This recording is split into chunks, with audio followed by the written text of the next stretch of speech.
Oh, my fucking motherfuck faces. Little impromptu live chat because I just can't stomach Nathan's fucking bullshit debates anymore. His little fucking stupid rule about not cussing. What kind of fucking bullshit, weak ass shit is that, Nathan? No children are watching your fucking flat earth debates, Nathan Oakley. No fucking kids are going to watch them. And what are you going to do? You're going to save them for posterity for your daughter Eleanor to watch later on before she's 18? She don't give a fuck, bro. She's not going to give a fucking fuck. Your daughter's going to be a conformist little girl like every single other little fucking female in the entire fucking West has ever fucking been, Nathan. Okay? Your fucking own wife doesn't even fucking understand your flat earth shit. What makes you think your fucking daughter will?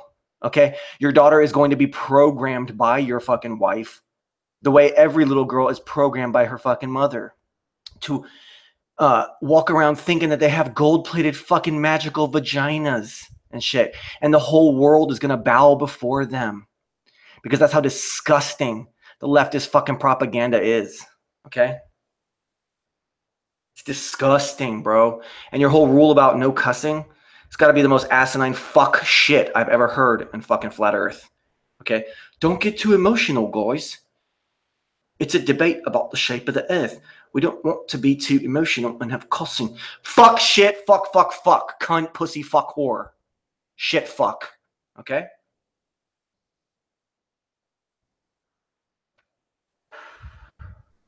Shit, what's today's fucking date even? Oh, December 2nd. Okay. All right. Glad to have you guys in here. This is Validation Boy live stream, December 2nd, 2017. And I was booted from Nathan Oakley's fucking shit ass fuck show, okay, where you're not allowed to cuss. You're not allowed to fucking cuss, okay, for some fucking gay fucking reason and shit. And like I was saying, you know, Nathan wants to record these shows, I guess, for his daughter. But, you know, end of the day, his daughter's going to get indoctrinated by his wife just the same. She's never going to give a fuck about flat earth. Women don't fucking create jack shit for the most part. Men create, women parasite. That's the end of the story. And the whole thing is this. Now, the whole globe versus flat thing comes down to this, okay? Worship of the globe, okay? And the fact that it's a ball, it all makes perfect sense. The ball is not a testicle, okay? The ball represents a pregnant female belly, hence Mother Earth, hence Gaia worship, globe worship, okay? So anyone who's still a glober is a worshiper of the gold-plated vagina. And the hidden gynocracy lies beneath everything in this society. It's a way bigger conspiracy than flat Earth is. And I'm thinking on the next level, and a lot of people out there are having trouble following along, keeping up with Validation Boy. Eventually, they usually always do, because I do set huge trends in the flat Earth. You know, I started the trend of taking down or attacking the top brass. I started that trend. I started the trend of the intangible sky argument, which resulted in now when there's debates on the show, people don't even talk about the sun and the moon as tangible objects because they're not. So they're left with ground-based observations. And so the debates don't go anywhere because it comes down to deniers versus truthers. And the truthers see that point A to point B, observable on any plane or measurable distance on the Earth, is always going to be a straight line. It's always going to be flat. So it doesn't matter how many straight lines you put together and claim that they're a sphere, but flat lines are flat lines. So you guys are fucktards. Okay, flat Earth wins. It just wins over and over and over and over. And then you got these fucking cucks like fucking Curved Water and Mark Taylor, who literally produce no content because they are of the female mindset. The female mindset, okay, there's men and there's women. There's male mindset and female mindset. Some women have male mindsets. Most men have female mindset. Most people have the female mindset. Very few men actually have a male mindset. And there are even a couple females that have a male mindset, my woman being one of them. So she thinks clearly, coherently. She has logic. She has reason. She's brilliant. She's more valuable than you guys could ever imagine.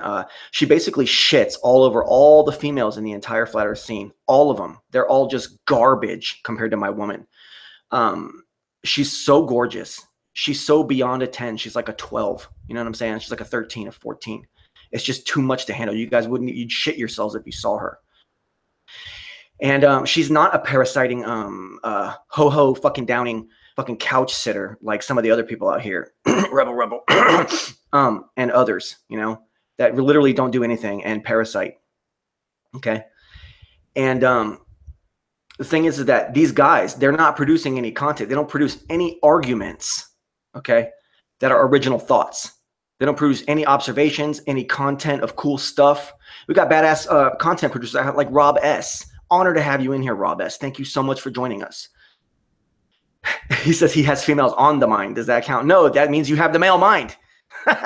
Now, there's men out there that they don't have females on their mind for what a guy would want to do with a woman. They have females on the mind for how a man can serve women and put women on pedestals, undeserving gynocentric fucking pedestals. That's the real problem here in Flat Earth.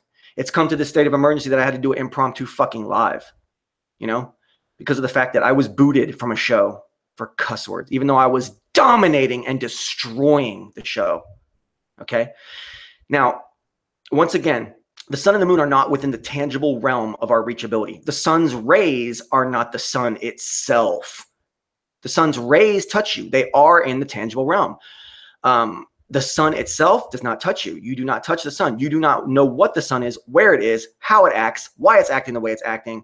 You don't know what it tastes like, what it smells like, what it sounds like, or what it feels like. You can only see it. And the it that you can see when referring to the sun is something that it's still totally unclear. Seeing is not always believing. The eyes can play tricks on you. All the cliche catchphrases. It's fucking true. The sun is an intangible, alleged object. Now, this useless, reactionary, no content producing, no original thought, female mind having fuck named Curved fucking Water wants to sit there and act like he somehow defeated me in the argument. We're talking about radio waves. No, fuckface. Radio waves are in the tangible realm. Yeah, you can't physically feel them, okay? You can't even see them. But they are tangible because we know that they can be launched from some source and hit a receiver and then produce an effect. And we know that you can put lead and other objects in between the path of those radio waves from their origin point to their receiver and affect them and distort them and or deflect them. So they are quite tangible. The reason we know that they can be deflected is because they can be received somewhere else. So they are tangible. The sun and the moon still are not inside the tangible realm of our existence. We truly don't know what they are. They could be magical mystery objects that are completely deceiving you. And the fact that we are alive, we have consciousness, we have souls, okay? That proves the creator. When these fuck asses want to sit around here and say, I didn't see any proof of a fucking creator. Okay, well, then you are the most incompetent, double-speaking, self-deceiving, borderline should maybe consider killing yourself. I'm not saying that you should, but I'm surprised you haven't. Let's just leave it at that. I'm surprised you haven't with your nihilistic fucking outlooks. Okay? That's what you are. You're fucks. You're useless. You're meaningless fucks. Okay? All you globe fucks. You produce, well, not all of you. Some of you actually produce content, which I'm fucking surprised. But 99% of globe fuckers, okay, globe lickers and shit, are literally just reactionary little fucking bitch boys that just, like Lewis Hackett, that fucking fuck has never done a damn thing for Flat Earth or Globe Earth in his life except react and repeat what he's read other fucking people say. He has no original thoughts whatsoever. Okay? And he worships the fucking gold-plated vagina. Okay? And that's what this is all about. And everyone wants to get fucking upset and shit. They just can't. Killing myself? You'd wish, you stupid bubble boy bitch. Okay, HWPC. No, I'm not saying you should kill yourself. I'm not saying anyone should kill himself. I'm surprised you haven't, is what I'm saying. Okay, I'm surprised you fucks haven't, honestly. What do you have to live for when you think you're a fucking monkey floating around a fucking speck of dirt in the middle of nothingness forever that was never even created? Like, how fucking idiotic are you fucks, you idiots, man? How fucking stupid do you have to be? Shit. This is so fun for me, you know? Flat Earth bastard has joined us. In fact, let's see if I can see who the first 5 were. Well, in at number 1, I don't really care. It was Rob S. In at number 2, OJ McBaggins. In at number 3, Jed Skeptic Media. In at number 4, Ryan Alves. And in at number 5, flat earth, another hot potatoes. What's happening here high? Those are the only people in here that I can, OJ McBaggins, Jed Skeptic. Everybody else, Schlominger. Everybody else, I don't even know. I don't even know who you are. Who's this Chev S? Truth butt hurts most. Oh, man. This is awesome. All right.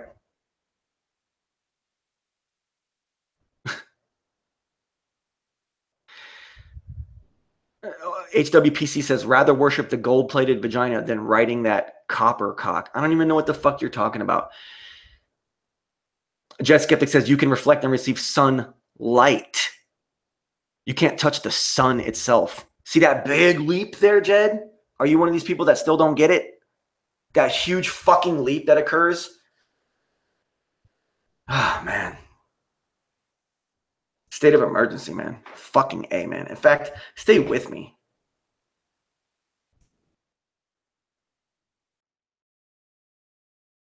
Like I was saying, guys, that's how we do it on Validation Boy. I'm always ahead. I'm always observing and detecting patterns and things before the rest of you guys. I'm already always seeing it, okay? I called it with IPS. I called it with fucking the top brass. I called it with the... Now I'm calling it with the fucking Gynocentrism, okay? It's about to slip away from us, guys. Star God says that Flat Earth is about to crumble, okay? He might be right, and it's because it's slipping away from us. It's slipping into gold-plated vagina control, and that involves men, and mainly the army is men representing the idea of women or what they think women need or some shit, you know, and money and corporatization of Flat Earth, okay? Pseudo activism. It's all collectivism, and it's all strength in numbers, and it's all the female mindset, and it's all toxic. We need to stay as individuals out here. We need to be flat earth conservative. You're not getting that. Okay, now we reached the point where on Nathan's show, some fucking guy shows up looking like a clown in some kind of like outfit, some kind of thing, and he starts trying to holler at all the fucking ladies. He's like, oh, Rebel, I got such a, or Twitwit, I got such a fucking crush on you. Rebel, I fucking, what's up with you, baby? And Nathan has to say, oh, there's no chick picking up chicks here in Flat Earth. You know, it's disgusting, man. It's like just this outright worship. And I've seen it from the beginning, you know, and there was a while there where people weren't giving red carpets to females in Flat Earth. But now it's like anytime a female shows up, even if she's a glober, she just gets the fucking red carpet. Everybody wants to fucking protect and defend. These fucking bitches can defend themselves, okay?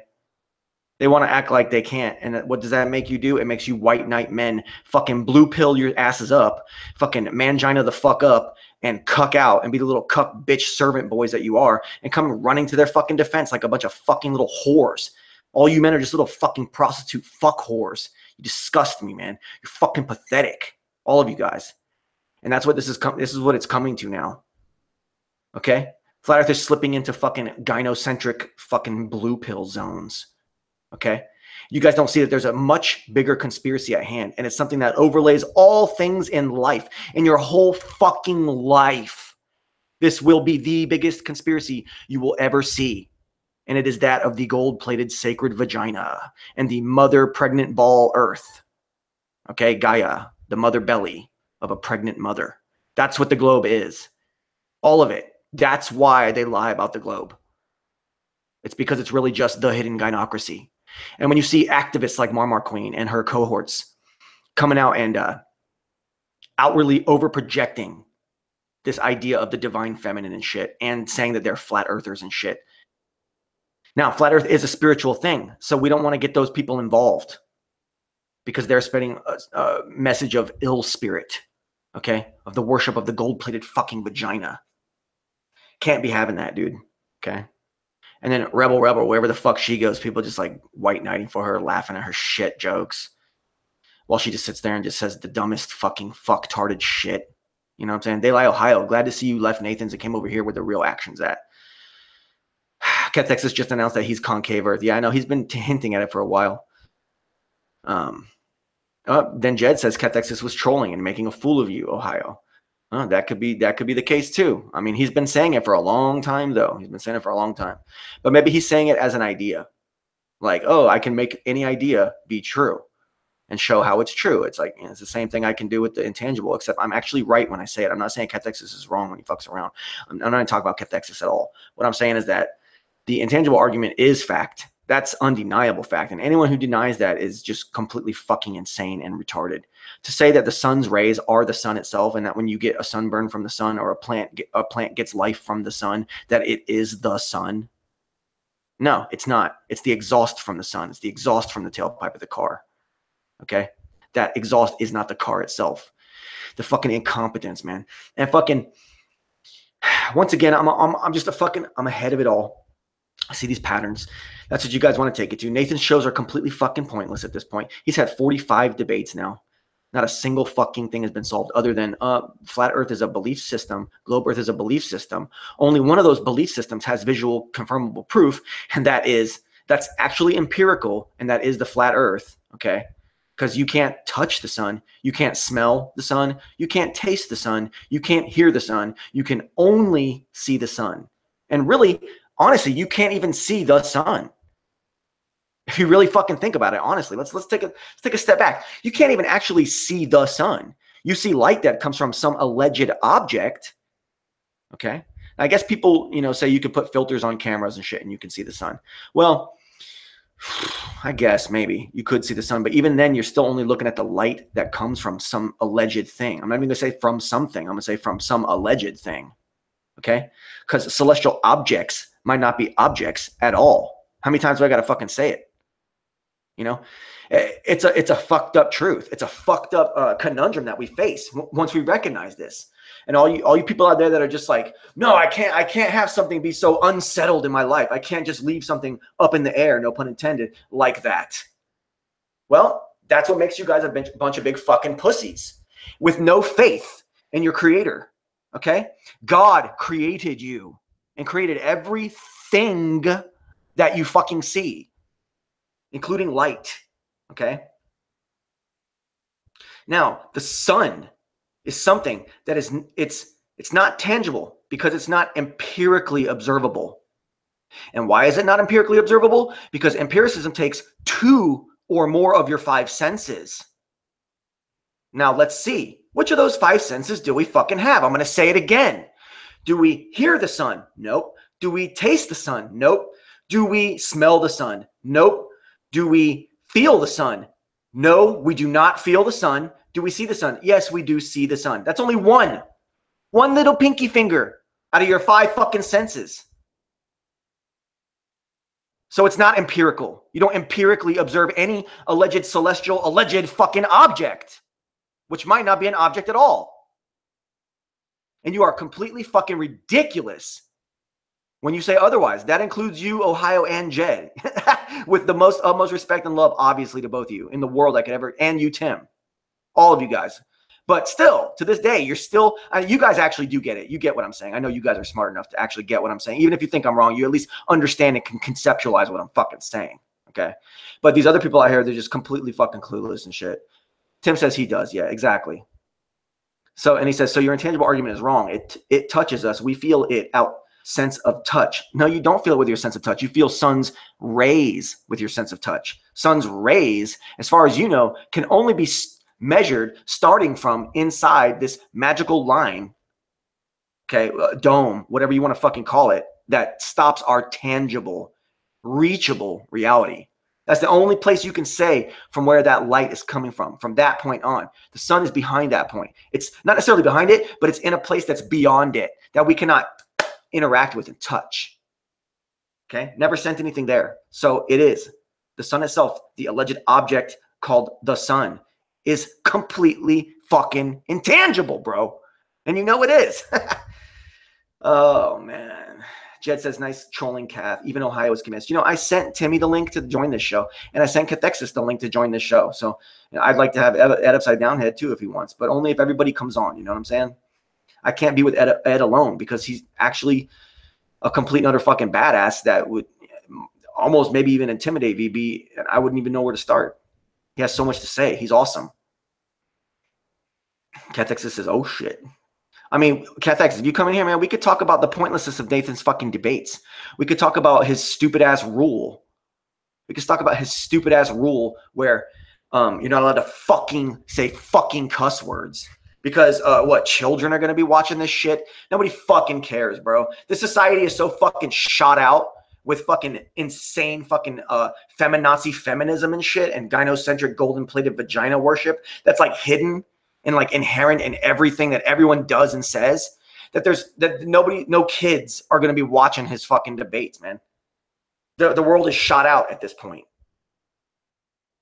The world is shot the fuck out at this point. Make some fucking adjustments, man. This is just in case somebody fucking joins. I doubt they will, though. Nobody wants to talk about this subject. It's too much, too hot to handle. And the bottom line is that fuckbags like curved fucking water and shit.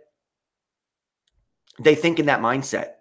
And they think that because in their collectivist female mindset, safety in numbers, because of the fact that they are on what they consider the winning team by numbers, by the masses, that they're protected. It's so collective. It's such a fucking bitch way to think and way to live, curved water. You fucking disgust me. You call yourself a fucking man.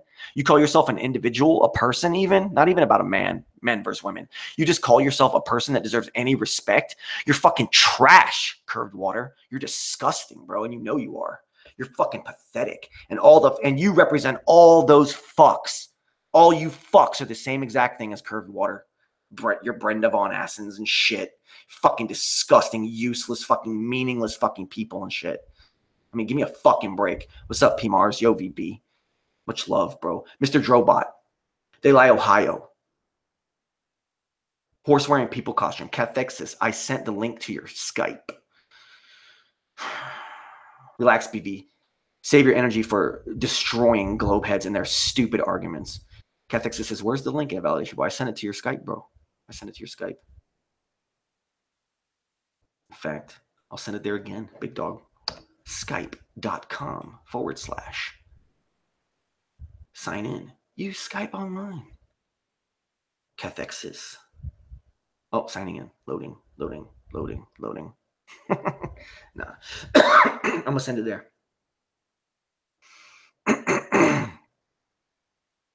Damn. Wheel of Death on the Skype. I see that you're away right now, Cathexis. Now you are online in green. I have sent thine link. If that doesn't work, let me do this. Delete that part and send that. Maybe that'll work.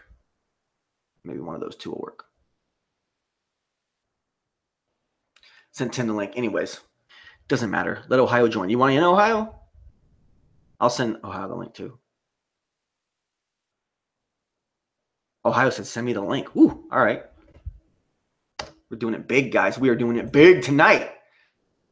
Oh, hell yeah. Oh, hell yeah. Hold on. Let me put my earphones on. I can't hear you yet. I can't hear you yet. Hold on just a moment. You there? Yeah. Can you hear me? State your name and prisoner number. It's Cathexis. Did you stick around after you got kicked? For not really that long. Not really. Oh, you missed it. Well, I mean, what did it say? He kicked me. Yeah. I saw that. I actually saw that. Yeah. Yeah, I went and promoted the concave Earth truth. Well, no, you said the F word, and we don't cuss on Nathan's little children-friendly show. Well, I mean, the point though that he kind of does have a point that if it's used in anger, then it begins to escalate very quickly. He actually gave me a free pass like 3 times because I just said it casually and we were having a good time. And then I said it again and he was like, gotta stick up for the rule, But it is silly because he cycled out of plenty of entertainment. That's all that is. Let's be real. And who are the kids that are watching this content anyways, I don't think it's the whole kids argument. Like I said, I think it's more angled towards like that he's trying to be consistent with the rule that he made about trying not to escalate fights, right? He doesn't want it to turn into a shit show. But I mean, if you kick everybody, he kicked 4 people tonight. I'm not trying to be highly critical of him. I'm just saying, like, he's losing entertainment. Yep. What a snooze fest. what a snooze fest. I mean, did you see when I started the show? I missed like the first 5 to 8 minutes, but I caught the end of it. Mark called you a shirt lifter. Yeah. Is that what? What is a shirt lifter? Just curious. A flasher, maybe? I don't understand. I don't know. I don't know either. He thought that was cool too. No, but I thought you were totally on point in dealing with Mark. Mark's an idiot. So. Oh, yeah. Hilarious. I'm sending Ohio the link to. Man. Shout out to Ohio. He heard my whole concave Earth spiel. I actually did it fully to the T. Yeah, I started the show off, and I just went off, bro, and I proposed my new theory. I mean, so I don't know if you've heard the theory yet. Okay, the new theory is this. Okay, I see flat Earth, and I see the direction that things might be heading, and it might be the cultural Marxist way of the gold-plated vagina and the female worship of the feminine, you know, and the gynocracy, the gynocracy, yeah. Just because women have a vagina, they're able to give birth. It gives them some kind of special power, as if it's still not a 50-50 thing, and as if it's still not where men need to build the infrastructure for them to live in and provide the protection for them to have their lives in. Anyways, you know, and it's not men versus women. It's just that the fact that there really is this hidden 50-50 symbiosis that exists, and when we have overt extroverted feminist over empowerment that comes to fail to recognize all the red carpets that they get just for participating in society and in communities, just for being a woman. They just get red carpeted. They want to go and get more and more and more. And that's why the society, that's why our culture right now is crumbling, and debt culture. Most of the debt is consumer debt because of female spending and materialist things and wanting to fit in and collectivism and socializing and making everything socialist and collectivist. And then often women get into debt and find men that they can marry just so that man can pay off that debt for them. I mean, that's the action. Okay, so no, hold on. There's this 50-50 symbiosis that has always existed, where the women kind of, they have this golden thing, but then they have to parasite because that's their thing. They get that. And then men have to do all this stuff, and men feel like the stuff they do is more important. But the thing is that there's a patriarchy that does exist, but all that the patriarchy has ever existed for is to ensure the queen's throne of the gynocracy that's hidden. Now it's a symbiosis that works, and I'm not even worried about that. I actually think that that's the way it should always be. It's always been traditionally, that's always worked best, I guess, you know, for the procreation of life. But the thing is that when this gynocracy starts pushing even harder on that side of the relationship and acting like they should be placed above and shit, you know, that's the issue. And I see flat Earth heading that way. I see those elements creeping in from certain unnamed individuals. Okay. And so I'm trying to stay ahead of the curve. And now I'm starting to also realize a big important part of this theory is that the globe Earth does not represent a testicle. It represents the pregnant female belly, the mother Earth, the Gaia.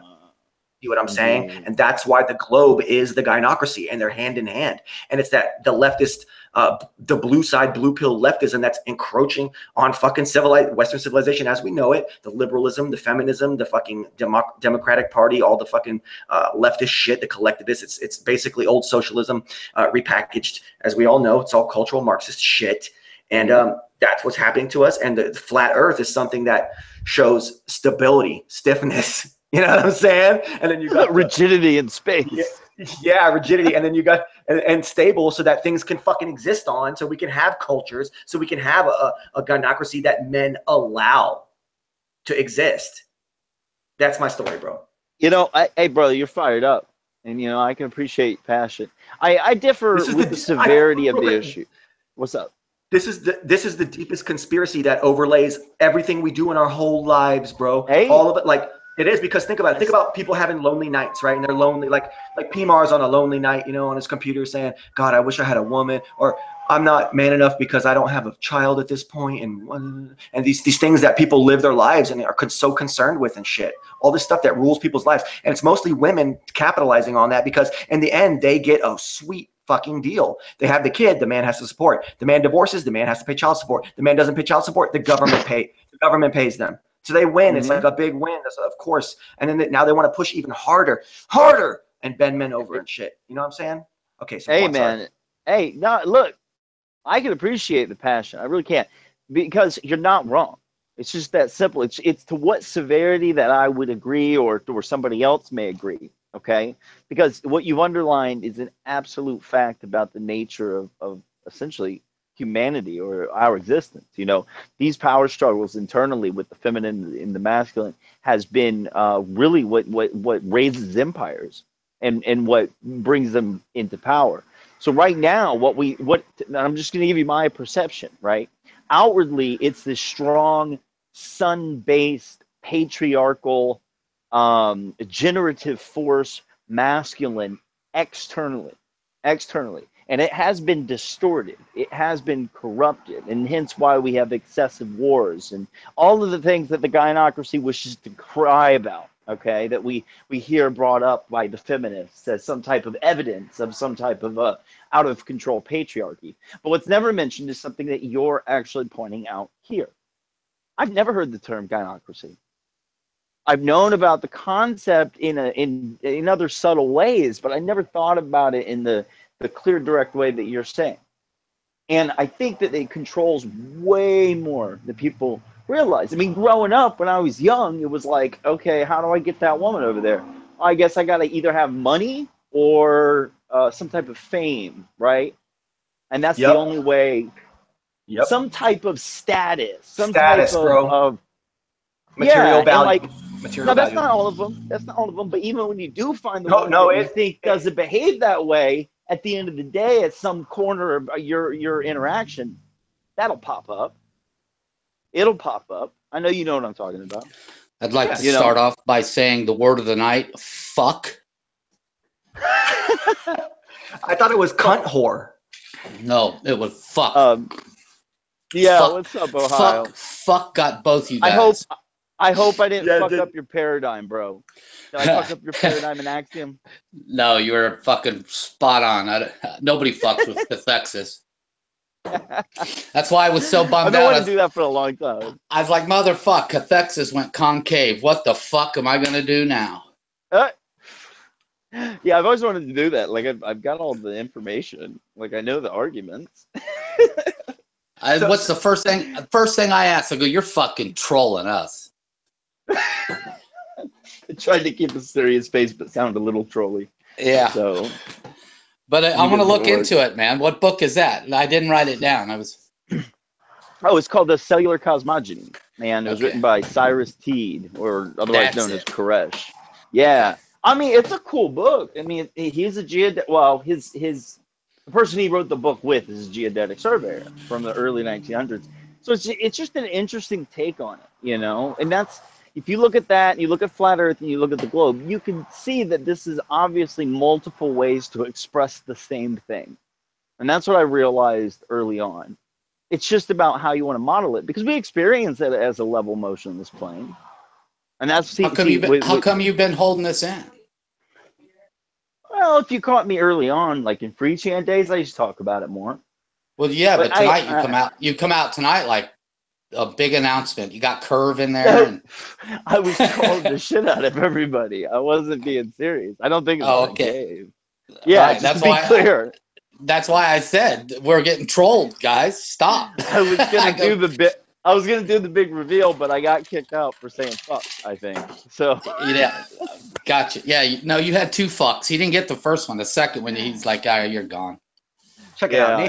Nathan's show, his goal for that is to become the Walmart of fucking flat Earth debates. That's what he wants to do with that. He wants to become the McDonald's of flat Earth. That's what he's trying to do. I mean, honestly, because like the shows are sometimes pretty much garbage. There's been 45 of them, and they're just like mostly just Lewis Hackett just on there being a fucking cuck. Right. Oh my god, that remix video of Lewis Hackett is one of my favorite videos of the week. Just saying. Have you seen it? No, I saw it today. I'll have to look at TVB. It's amazing. Yeah, Jed, I wasn't convinced. I was the first one to fucking call Cathexis out on him trolling us. Oh fuck, Jed, he's trolling you. Jed's always trolling. Did you see his whiskey drunk night the other night? Which one? He does one once a week, it seems. Oh, he drank half a fifth of whiskey the other night and started. Oh, he could fight everybody. He was kicking everyone's ass. He could beat Dale's ass, my ass, VB's ass, Tim's ass, Glenn's ass. He could take us all at once. He was going to take Dale out for his son. What's up with these Scotsmen, man? They all like, you know what it is? That's the patriarchy run wild, VB. That's what that is. Nah, Ed UpsideDownHead has joined us too. What's up, Ed? Fuck you guys. There it is. We got another fuck. Oh man, I've been having a good time doing some trolling, some light trolling, some polite trolling. Heavy trolling. It's been a good time. This whole week. It's been a lot of fun, guys. Fucking, did you just see BB at Nathan's? Oh yeah, I was fucking crying. Like every time Nathan would come in, like I could hear the cramp in his cheeks, dude. He was fucking. I fucking loved it. Yeah. But that's the thing I want to about Nathan's is he's providing entertainment. He knows it. He knows it. It's why he's sitting back laughing his ass off too. And you know, I don't know how much more could be gained from those types of interactions. Sure, there are new people coming up, but this is like Flat Earth Groundhog Day. That's how Timmy's been putting it. Right back to it, yeah. That's what I was saying. Like we get a whole new breed of people. Yeah, we got a whole new breed of people, and the arguments rehashed and the emotions are rehashed because these new people just haven't gone through all the BS that we've already dealt with. Hey man, here's how you do it right here. You get in your truck and you drive to South America 7,000 miles and tell me you see curvature. When will I see the Earth curve? When? You tell me, man. You tell me. Don't forget the fishing line. Why can't I see Africa? Dude, the first night he showed up, Negator was on the panel. It was like right when it started. So it was Negator and David. Negator had never met David.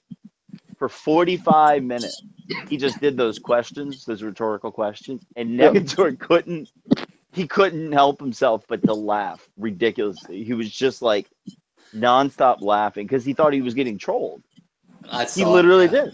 It was like one of the funniest times. Someone finally come on and said, "Why do you laugh at everything? You're sounding I can't remember exactly what he said word for word, but then he finally straightened up. You could tell, but I was laughing right with him. I couldn't believe what this guy was asking. Man, what you gotta do is you gotta take some fishing line and go out 1 mile, and then check it gonna be level, and you go out another mile, and it's gonna be level, so we just start the curve, man. That kind of shit. Yeah, I think I may have heard some of that. That argument makes sense. It's just that maybe his delivery is not so so sweet, but that argument does make sense though. Well, yeah, but you can't keep it straight. But no, I thought it was Emmerich. You know that guy Emmerich? IMRIC? Yeah. I really did think, I did for like a week. I thought it was him. And I was like, dude, this guy's amazing. Then I saw that he had his own videos. David has his own videos. Him and his dog. Oh, my God. It's real. And his truck. Yeah, he's real. He's real, man. Wow. Yeah. His questions are just old questions that used to be asked. So I think he's fairly new and he's believing all the videos he sees. And he hasn't gone over these with anybody. And Nathan's a platform he can finally do that. And everyone thought it was funny at first, so he's riding it now. I mean, that's with that truth seeker guy, I went into a private call with him the other day because he called. Who's the grizzly bear? Oh, you mean last night? That's a guy named Flatlander. No, he was Flatlander. Yeah, okay. Yeah. Okay, go on. Go on with whatever you're talking about. My bad. No, you good. The guy, truth seeker. He's got a red demon as his image with wrapped up in rope or something. Well, anyways, he's the one calling everybody shills. He's like, yeah, I know how you guys work all the time. Yeah, I know. Yeah, I've been out here forever, but I'm an engineer. I make $54 an hour, right? It's that guy. And so Negator was talking to him privately and asked me to just come in and kind of do my apologist, explanation for it because the guy wasn't listening to anything. I spent an hour trying to tell him, look, dude, there's something called geodesy and there's something called astronomy. Before you go around saying for a fucking fact that this is the case, you need to look at what these are and you need to understand them and make sense of them. And he called me a shill. I got called a shill for the first time in my life by Flat Earthers. I thought it was kind of hilarious. But yeah, he's another one of these guys up there on that channel. One of these new breeds. Right, because he's in the new phase of being like, oh my God, everybody works for an agency. What the hell? Yeah. I mean, I'm sure everybody goes through that for at least 1 second of their conspiratordom that they inhabit. You know what I mean? Let's be serious here. Yeah, you can tell the questions they ask. You know right away. I do, anyways. I know you guys do. Fuck. I try to help these people now at this point because You're wasting. There's a lot of there's a lot of disinfo, man, and I think we can point that out at least. Well, that's why I showed my moon video. It's right there in front of everybody if they just do it themselves. I was there. I was right on the flat Earth fence. I was like, man, it could happen. Wow, flat Earth. And about 6 months into it, it just don't fit. I got a lot of flat Earth friends. I respect VB and all that. And I'm never going to go toe to toe with him because I'm not going to change his fucking mind. That's it. Well, that's because that shit up there is intangible, and that's all you got to fucking explain your little ball, dude. Yeah. Just saying. But at least VB comes out and says, you know, he's a dogmatist. That's it. How do you fight against that? You don't. Yeah. No, it's a strong point actually. Not the full I just agree a little bit, but the whole looking up to tell me what down is doing, I've had a problem with that from the beginning, and I've never liked that because that's the only thing they go to. Well, the sun on the equinox and the southern stars, all these things. And I'm totally, I understand why they're strong. It's like the ground is telling us that we live on a level plane, but the sky is telling us that we live on a sphere. Like what a fucking trick God has played on us, if you think about it. And so, when you remove that, all you have left is geodesy. And if you don't know trigonometry and you don't understand angles and such, you're going to have a bad time because it is that difficult, and this is why flat Earth is so effective at changing people's paradigms. That's why I think it's not even about the fucking shape of the Earth. It's about a person going through the process. Right. That's why everybody gets pissed off. That's why everybody gets pissed off when you question them on it, or if you walk up to somebody with a NASA T-shirt on and they just yeah, NASA, and you're just like, hey, what's up? You ever think NASA's a bunch of fucking liars, a bunch of filthy, disgusting douchebag liars, and they just get fucking enraged. They do. You're testing people's base in reality. I mean, seriously, to consider that is, it's a big deal. Some people even used to be hardcore religious, and then all of a sudden went hardcore science. And imagine if you just pulled the rug out. You know what I mean? Yeah. But mentally and egoically. So. Yeah, big time. And that's the thing is this is uprooting people's paradigms. I know I say that word a lot, but it's really important concerning this topic. That's why I don't know. It's hard to say. I say this stuff is good, and I was selfishly spreading it because I thought I had a very beneficial response to it. And I think all of us here can say that. I know, Ed, you have. They lie. I know you've learned a ton of stuff about your reality. Same with VB. So I think for a good percentage of us that it's extraordinarily healthy to ask all these questions and be involved with it like this. But I've seen some people where it totally fucks their head up. And it's not good. You end up thinking Dodo Earth is going to save you after. Well, I got two questions for the whole panel, First question is well, I don't know. Fuck, man. I just had something I really wanted to fucking say, man. Oh, cussed again. Shit. Cussed, bro. VB dropped the ball. Fuck. Gotta drop them. No. Okay, first question is flat Earth still the biggest thing you think around, the biggest conspiracy around? And second question, how do you guys feel, each one of you? I know Cathexis has already given his take, but I want De La Ohio's take on my original theory I proposed tonight, and the thing I was talking about on Nathan's in the first place, which made me start this show, about the whole gynocentric ball Earth, Mother Earth, pregnant Gaia thing, and gynocentricity and gold-plated vagina worship and the inherent, 50-50 relationship that's being violated right now. And I want everyone else's opinion on those things, if you guys can. I don't know. I'll finish up with that later. Let's let Ohio go first. Yeah. Yeah. I don't think flat Earth is the biggest thing. Okay, I think it was, but it's not no more. And I think your golden vagina and all that. I think you're right on a lot of it, VV, but you're not producing it the right way, dude.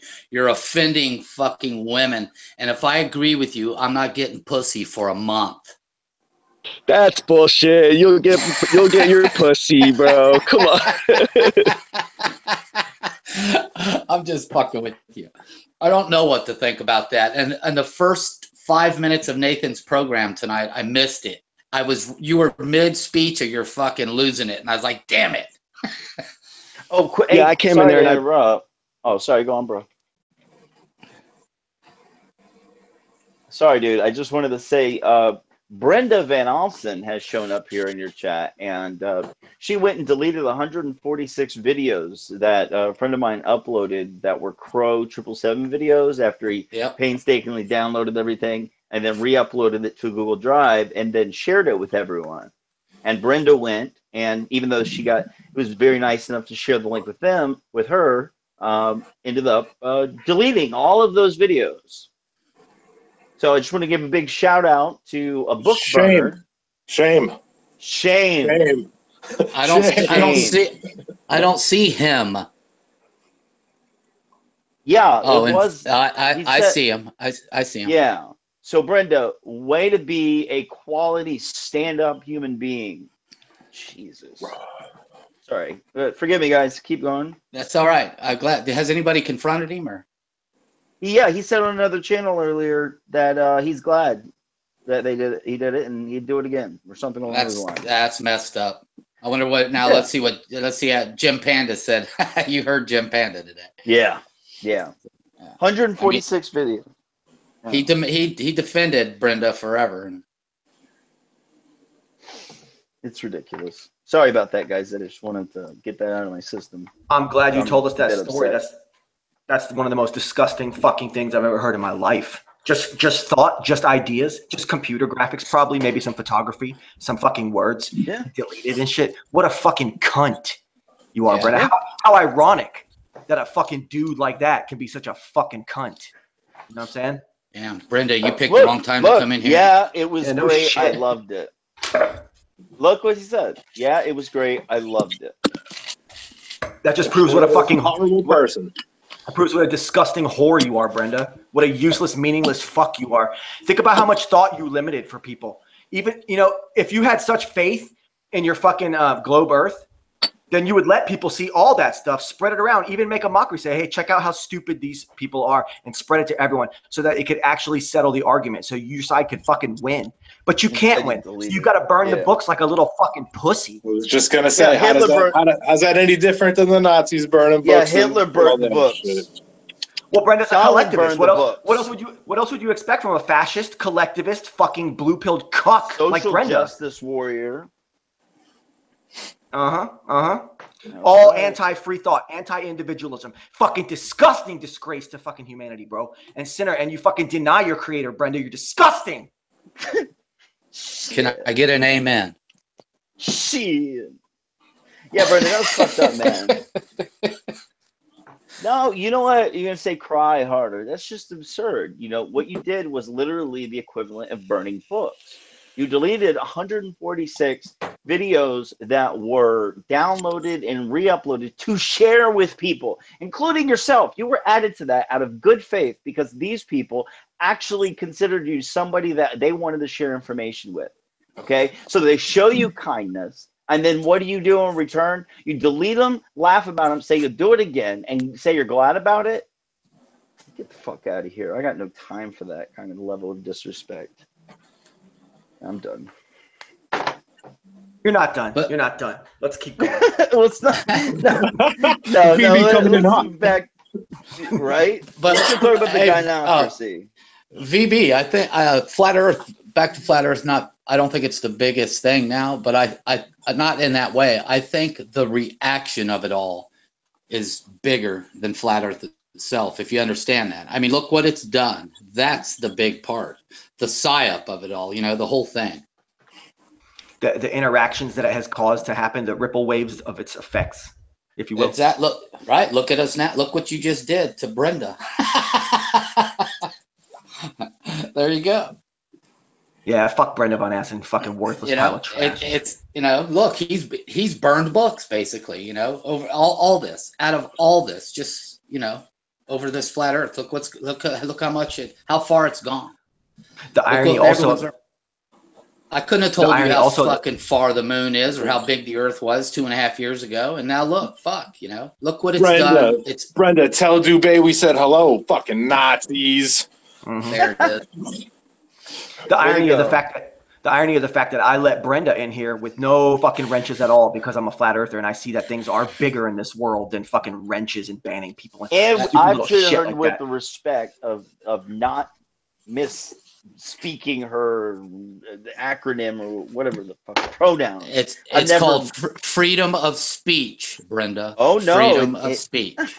I've gladly complied with her pronoun of choice. So check this out. Check this out on Facebook, right? If you're on Facebook, you can now change your preferred pronoun, and you can actually type in what you want. So I changed mine to other pronounced as Your Majesty. I'm serious about this. So if you don't call me Your Majesty, then you're a fucking bigot, you piece of shit. Oh my God, Your Majesty! That can get me arrested in Canada if I don't. I know that's the fucked up thing. Hey, is that really a law now in Canada? In Canada, yeah, yeah. If you don't use your pronoun. All right, explain this law to me. Explain. If you don't use the preferred pronoun of a trans or any individual, actually, and they tell on you, you can go to jail. Yeah, and a fine.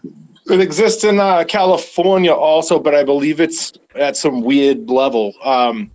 They passed something like that, but it has something to do with the healthcare officials that have to concur and figure out what's what. And if they use the wrong pronoun when they address you, like they get like a $250,000 fine or something stupid like that, dude. It's out of control.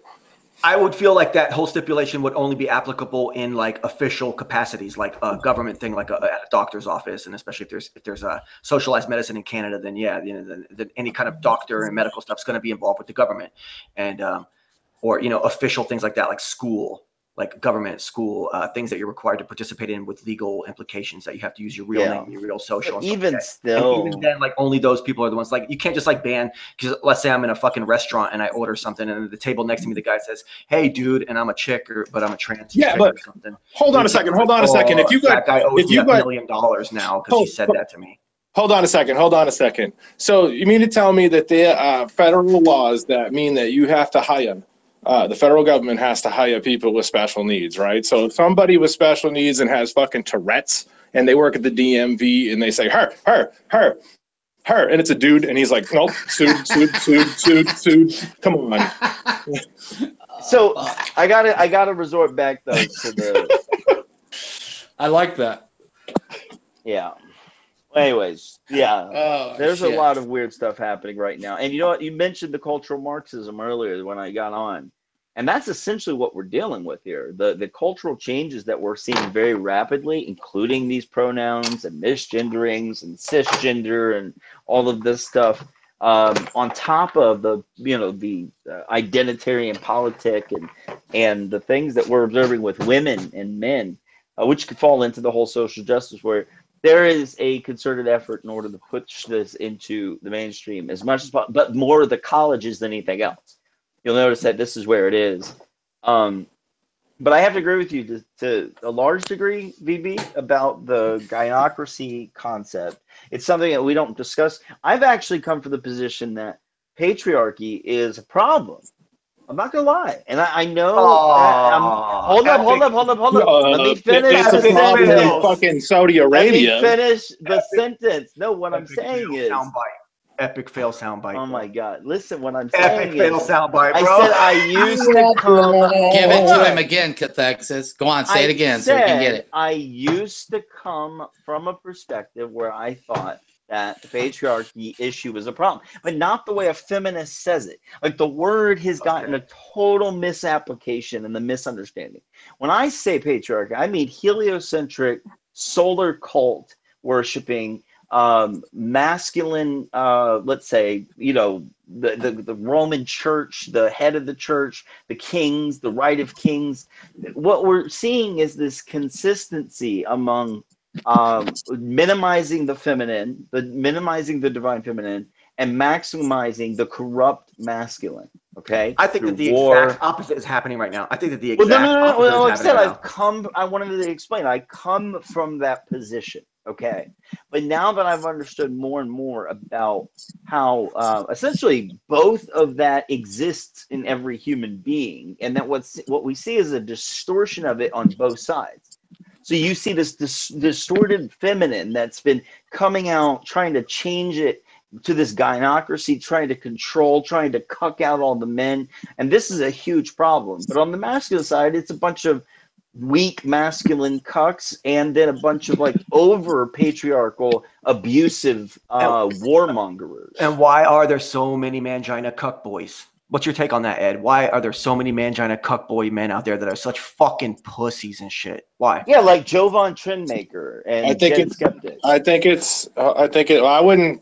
I don't know Jovan well enough. All I know is that he says, no, I'm serious. Oh, wait. And I mean that because he said he grew up during the war in Bosnia out there in the 90s. So, I don't know what he's seen, so whatever. I'm not going to fucking say nothing about that. But, okay, so for everybody else, I think the reason everybody's all fucking cucked out and fucking furries and into anime and all fucking weird is because it's a whole generation that grew up with YouTube. They didn't need to make friends. I don't see kids playing in my neighborhood anymore. I don't see people riding bicycles or getting into trouble or throwing things at cars. That doesn't happen anymore. Everybody's inside. And you can have a better video game experience on the internet than you can with 4 of your friends sitting next to you. So, and all your friends are on the internet. Right, but with that, I think the byproduct of that is kids they're not skinning their knees. You know what I mean? They're not playing in mud. They're not punching each other out. They're not getting told something stupid or they're not getting. They're not climbing trees and breaking legs. They're not getting into low scale gang fights with fists. Shit like that. Like, so everybody gets a trophy too. That's the way it is. So I think they're losing. A sense of humanity, and it's mutating essentially right in front of us because the generation underneath us, one day they're going to be in power when probably some of us are still alive, and the ones that are still alive, they're fucked.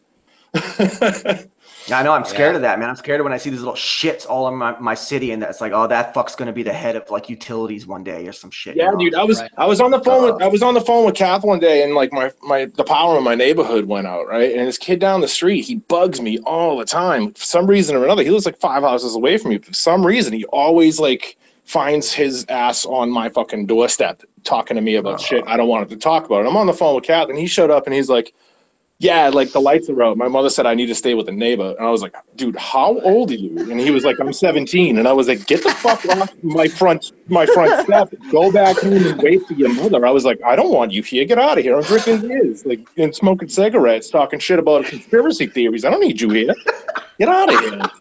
This motherfucker tried to say that he needed to get up in your house because the power was out. He needed to stay with a neighbor until his mother came home, and he was 17 years old. And I'm sitting there thinking to myself, I was like 7 years old with the house key, and like I remember I had to like climb up on the counter and get a freaking thing of SpaghettiOs out the counter, and I figured out how to open it. And like that was like dinner until my mother got home at 9 o'clock. Yeah, like, yeah. And I didn't die. I came up fairly well, I guess. Considering. And they're pushing this in school too. I mean, I worry about my kid right now.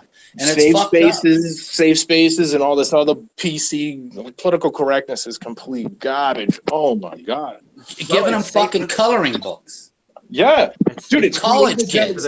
It's creating a generation of emotional cripples that will be nothing more than dependents throughout society, because they'll probably eventually be deemed with some brand new schizo mind game thing that is just completely referred to the transition to non-internet to like pro-internet, and like there was just a gap where everybody was soft like fucking baby hair and tissue paper, and they just couldn't function. It's just a broken generation that'll never get anywhere and just be nothing more than a hindrance. I swear to God, I fucking hate them. Yeah.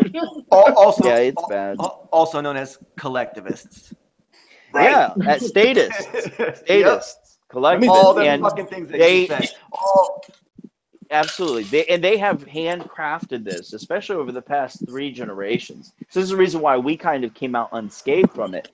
You know, I remember last year in my high school, they were making us wear these lanyards with a barcode on it, right? And they were increasing security more and more and more. And I'm so glad I got out, because it just started getting worse and worse from there. Like, I feel like I got out right before, because that's when the school shooting started happening. That's when they started cracking down on security. So now you have this, what seems to be school to prison pipeline.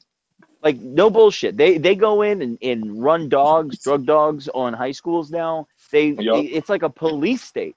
Well, dude, think about it. Think about it. You do specific activities for specific amounts of time, and then you're allowed X amount of time in the yard, and then you have to eat, and then you have to go back to doing what school you're doing. To prison pipeline. Back to the yard. Yeah, this is the same thing. I totally get it. And now they have they have the police presence and such. This is why everyone's so cucked out. They go tell on people when something's wrong. You ever worked like in a restaurant with like a bunch of young people, and they're like, "I'm telling." Like, what the fuck is wrong with you? Why don't you deal with my issue? Those are the type of people that sit there and stare at something and they don't know what the fuck to do because nobody told them what to do, and they're just like, and let something like burn or explode or fall or something like that, and they just look at you like, huh? Like, no. Yeah. Back to earlier. It's weird. It was Thanksgiving night, I think, and I had gone on to Nathan's, I think. Damn, it was. Go on. I'm sorry. There's just somebody in your chat room that a truth shall set you free. He seems to be obsessed with you, and I guess he thinks my symbol is like some Freemason symbol or some shit. Oh, dude, it totally is. Yeah. So we'll just leave it at that. So yeah. Are you a traveling man? #33. Yeah. Fuck off. Go on, please. Sorry. Oh yeah, and Truth Shall Set You Free says, let Timmy on. Well, the thing is, Ed's in here because Ed was given the link by Timmy. So Timmy has the invite. Timmy's invited on here. He just decided to give the link to Ed, who I also invited, but I didn't have a way to get it to you, Ed. Yeah, he'll be in. Yeah, if he might not. Who knows? You know, Ed. Timmy's just sitting in the cut. You know, just usually does that. Yeah. Throwing links around. You sure that's Timmy and not bipolar troll Timmy? No, he gave the real Timmy. I'm not looking at the chat right now. I'm just asking. They're both in the chat. Yeah, I don't know who the bipolar troll Timmy is, though. No. Here's what I was getting at. Here's what bipolar troll don't matter. It's a British guy, someone. And that's what I thought. Yeah, you can tell by the way that they talk. Go on. The whole point is that even on Thanksgiving night, I was coming out and I was saying, hey, this debate is never going to be over. No, maybe it wasn't. I mean, Lewis Hackett was there. No, I went on to Free Chan after I went on Nathan's show. I went on Free Chan, and I proposed the argument that this debate will never end, and that it just comes down to what you believe, flat or globe. Yeah, dude, no. That's 100% spot on. I've been saying that for a couple of years now. That it's unfalsifiable up against unfalsifiable. You can't prove or disprove. You just can't. You know what I mean? Like there's so much sketchy shit going on with the NASA stuff. It takes a level of faith to believe that, or at least that's my opinion. So globe cucks, fucking retard NASA fanboys, whatever, I love you, but you know, at the same time, like I'm allowed my own speculations and opinions, but at the same time, no, if you don't agree with the sphere cucks, then you're just like evil or something. At the same time, I think fucking flat earth is retarded, but you know, whatever, I think both of them are fucking retarded, and I think that our perception and abilities to even perceive it are limited highly. And to think that we even have the ability to have all the answers is narcissistic as a collective. It's narcissism as a collective, like all of us together. I mean, that's some serious truth right there. Serious truth right there. Yeah, I just think that, I stopped arguing for or against. I try to argue against disinformation, but at the same time, probably a lot of the shit that comes out of my mouth is disinformation, but you know what I mean? Like it makes sense to me, you know? So I'm not saying I'm 100%, but no, don't listen to me. Do your own research, everybody. But, so we're all just, it doesn't matter what's brought forward. Then nobody believes it, or, you know, if VB just made a video and showed curvature of the earth the next day, he'd be called out on so many ways. You already know that. Right. Well, I just stopped arguing the topic, like I said, because just we spin in circles, man. Like we go to the same over and over and over again all over the place, and it seems like the new people who have to go through all the muck and shit and all the same stuff we did, they have to figure this stuff out, and then they seem to end up at the same location too. And it's like we're all just here. Like we're not progressing any further because we don't have the ability or the information to progress further, which is why it gives validity to why I distrust NASA. Because if the answers were hard and concrete, we wouldn't be talking talking about this as if like planes fly in the sky, like we all see that. Nobody's going to make a conspiracy theory against that except for like blind people. Cathexis, I've got a question for you. What's up, bro? It could be stupid. This could be a dumbass question, all right? Okay. From what science says, how close from space, if a ship or something's out in space, how close can that satellite, telescope, whatever it is, zoom in to the Earth? Well, there's a lot in dependence. Like, I mean, you're dealing with like focal lengths and apparatus and the type of cameras and the location of it exactly. What are you getting at? Let me put it this way. I've heard, I mean, for the years, I've heard there's certain things that can see candlelight from space. Keyhole satellites, really? Like that. Yeah, okay. yeah.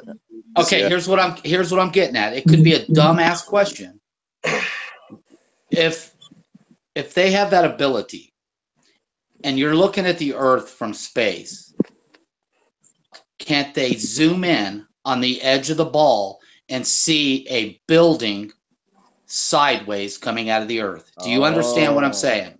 Oh, absolutely. And, you know, some people would try to argue that that's what the ISS is kind of doing. You know, how it goes sideways, you know, they claims it would be. But we've never been able to see that. We should be able to. And here's another thing that's kind of weird. I think we should be able to see the equipment on the fucking moon with some of these advanced telescopes, don't you? You look through telescopes.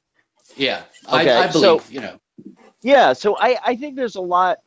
Personally, I don't trust anything the military industrial complex has shown us or told us publicly about the nature of satellites or the nature of space. I think it's all being misrepresented for national security reasons, and it's a big club.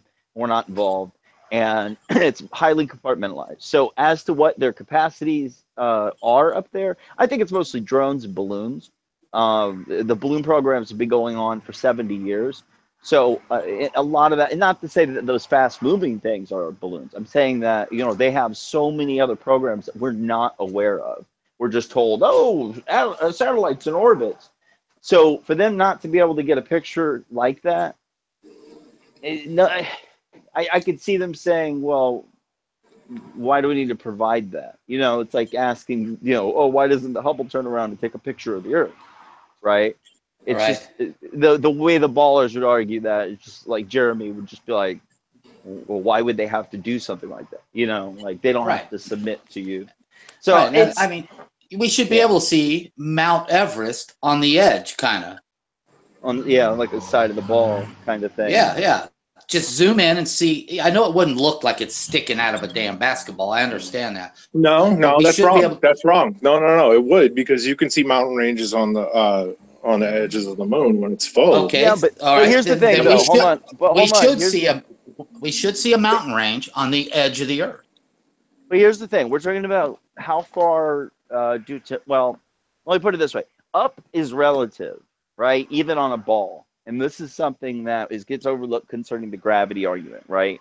So if, you know, whatever's up there, it's still going to be looking down on a flat surface and downward. I mean, but not on the edge of the ball. It wouldn't be. Yeah, but up is there's no up. Remember its position. Camera, it's going to be up. But the camera is in space. This isn't a position from Earth or anything. That camera's got a perspective of its own, so it's looking down at a ball, a sphere, and we should be able to see. Take a basketball. If you stuck a dime on it and looked at it at the edge, you would see that dime on the edge. Hey, you know what? I'm all for those kind of questions. I just don't have the answers for them. Well, fuck. I know. We're talking about we're talking about how much curve is on the x-axis versus y-axis when taking that shot from, like, say, an ISS. So, like, when you zoom in, how much ball are you seeing in the camera frame to begin with, and then at what point in the shot is the mountain tip starting to come over? Well, you would, let's say the ISS is flying up there and we see a good sized chunk of the Earth, the sphere, as they show us, and then they just start zooming in to the edge, and then they would see a whole mountain range on the very edge that's getting ready to turn over the horizon. Well, there'll always be clouds and shit in the way too. Yeah, from the ISS, right? There's always there's always going to be clouds and bullshit, and obstructions. Yeah, I'm not a big NASA fan. All those good, clean pictures that you see that they put in the books concerning the ISS, and they show you, they all look like they're high altitude planes, and it's just the whole thing is, I don't trust any of the space agencies, despite what I think about what the shapes of the Earths might be. It's more of like, fuck the space agencies. I don't believe anything at this point from the military-industrial complex. They have no reason to tell us the truth. This is what, like, I'm from a military family. Like, I understand a little bit about some of the inner workings, and Ed can vouch for this. They have no reason, intention, or desire to tell us this truth, the public, the truth of any matter. Actually, holding that information back is 10 times more valuable, because now this knowledge is power type situation. They can use it against other countries. If they found out something different about, space or whatever, So I don't trust anything they do or say. And also, we don't have, like, the ISS is flying around up there. You think one time they would have their supply rocket, they would have it videoed shooting through the atmosphere coming to them. You know what I'm saying? Right. Like it would pop. Why wouldn't they want to video that? Their supply rocket being launched from Cape Canaveral and popping through. I know it would just look very small, but you would think they would have that filmed. Like, hey, here comes our supplies, pop, and it pops through. Why wouldn't they film something? Yeah, it's all nonsense, brother. That's the thing. I think that's what a lot of this is. Whatever this is, whatever Flat Earth is, or whoever put it out, it's more about deconstructing the space agencies, I think. Because that's the first thing a person has to do before they can start, taking this seriously. They have to debunk.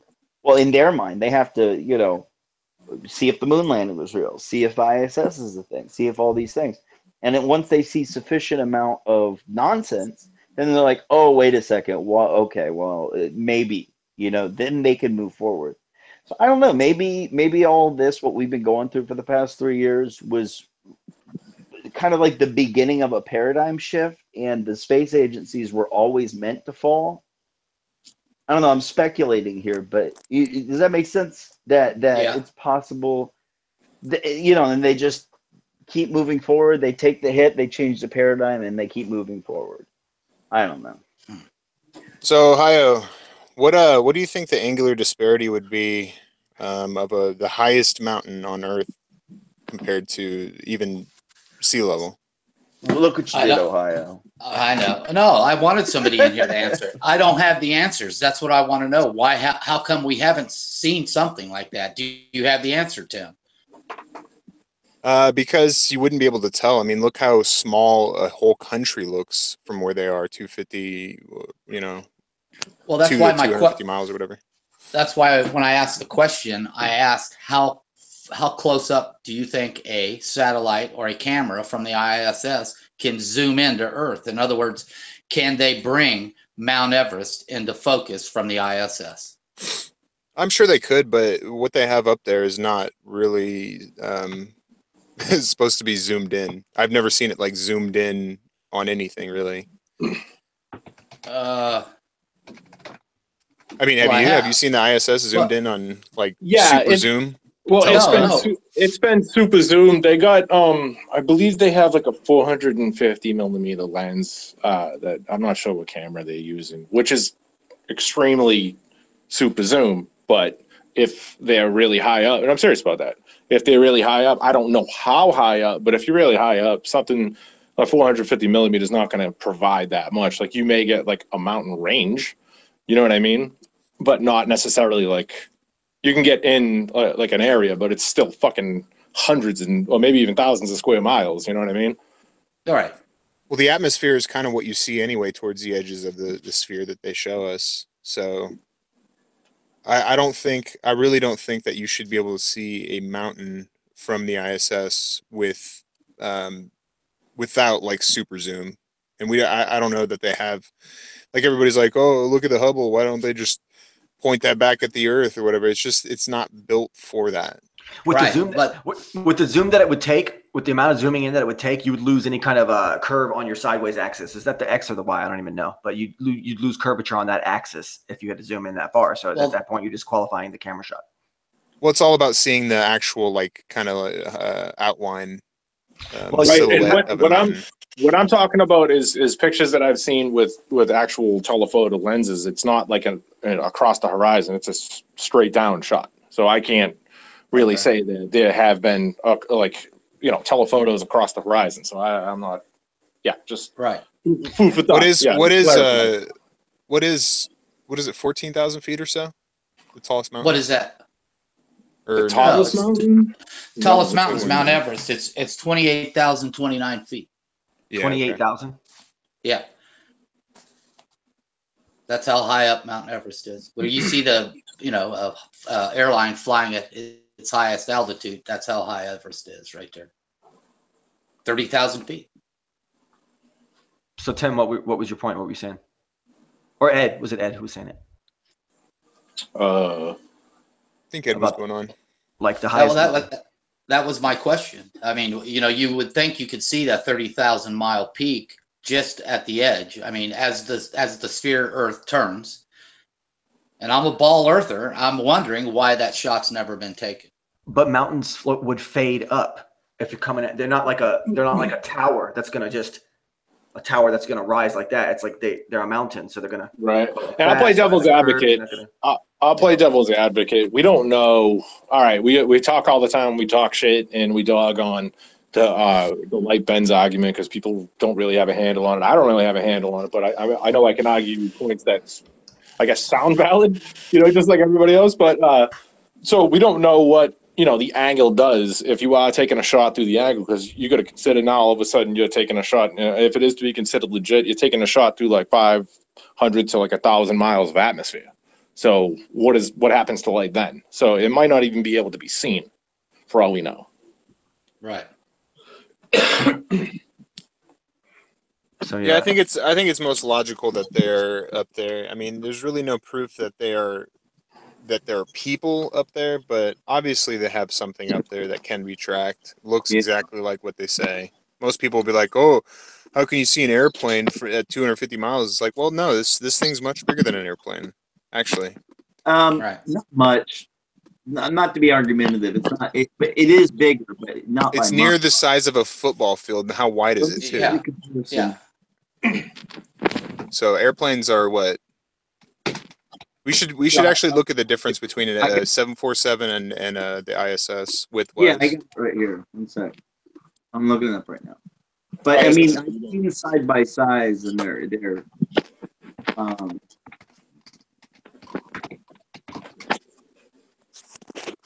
see.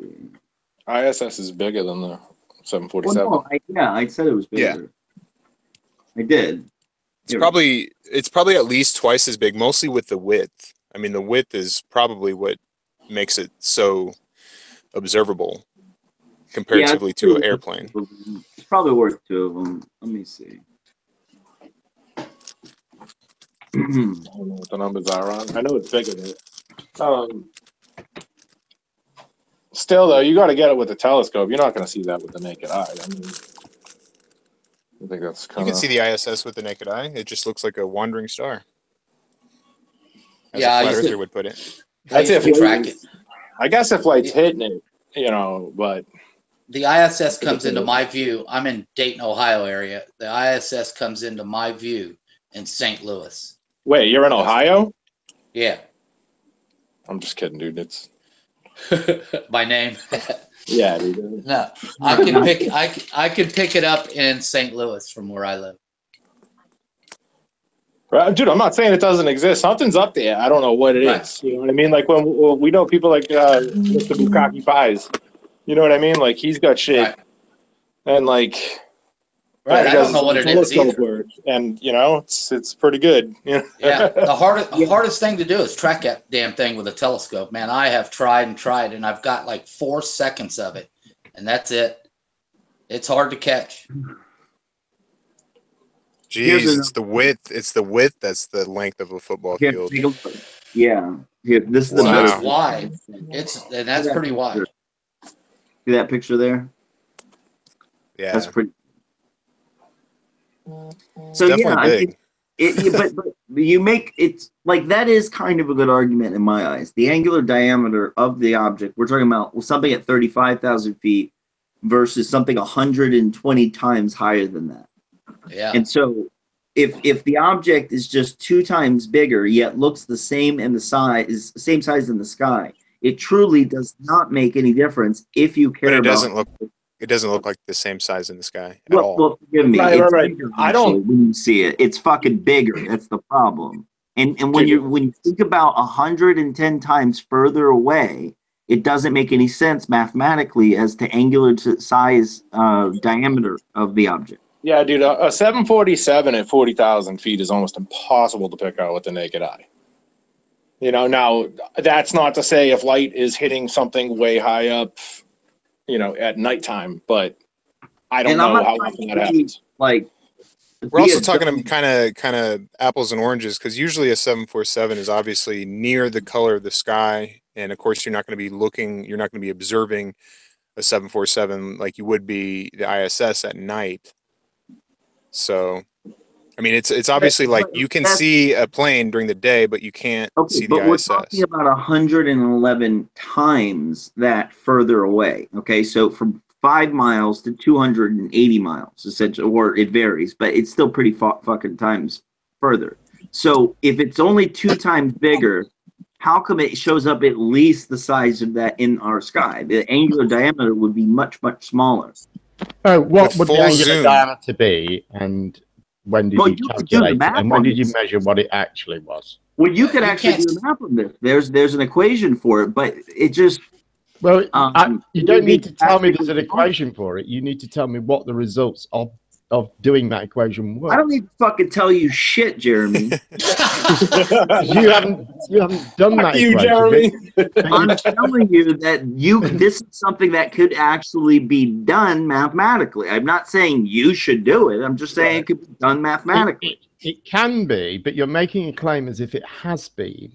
No, I didn't. I said intuitively, based off of how I understand angular size difference. Right. So it's nothing to do with angular size and mathematics. Absolutely. Just let's think about real quick. Let's think about real quick, like QNFE, some of these people that have like the P900, they can. Have you ever seen some of his plane videos where, I mean, it's like the plane is huge. Right.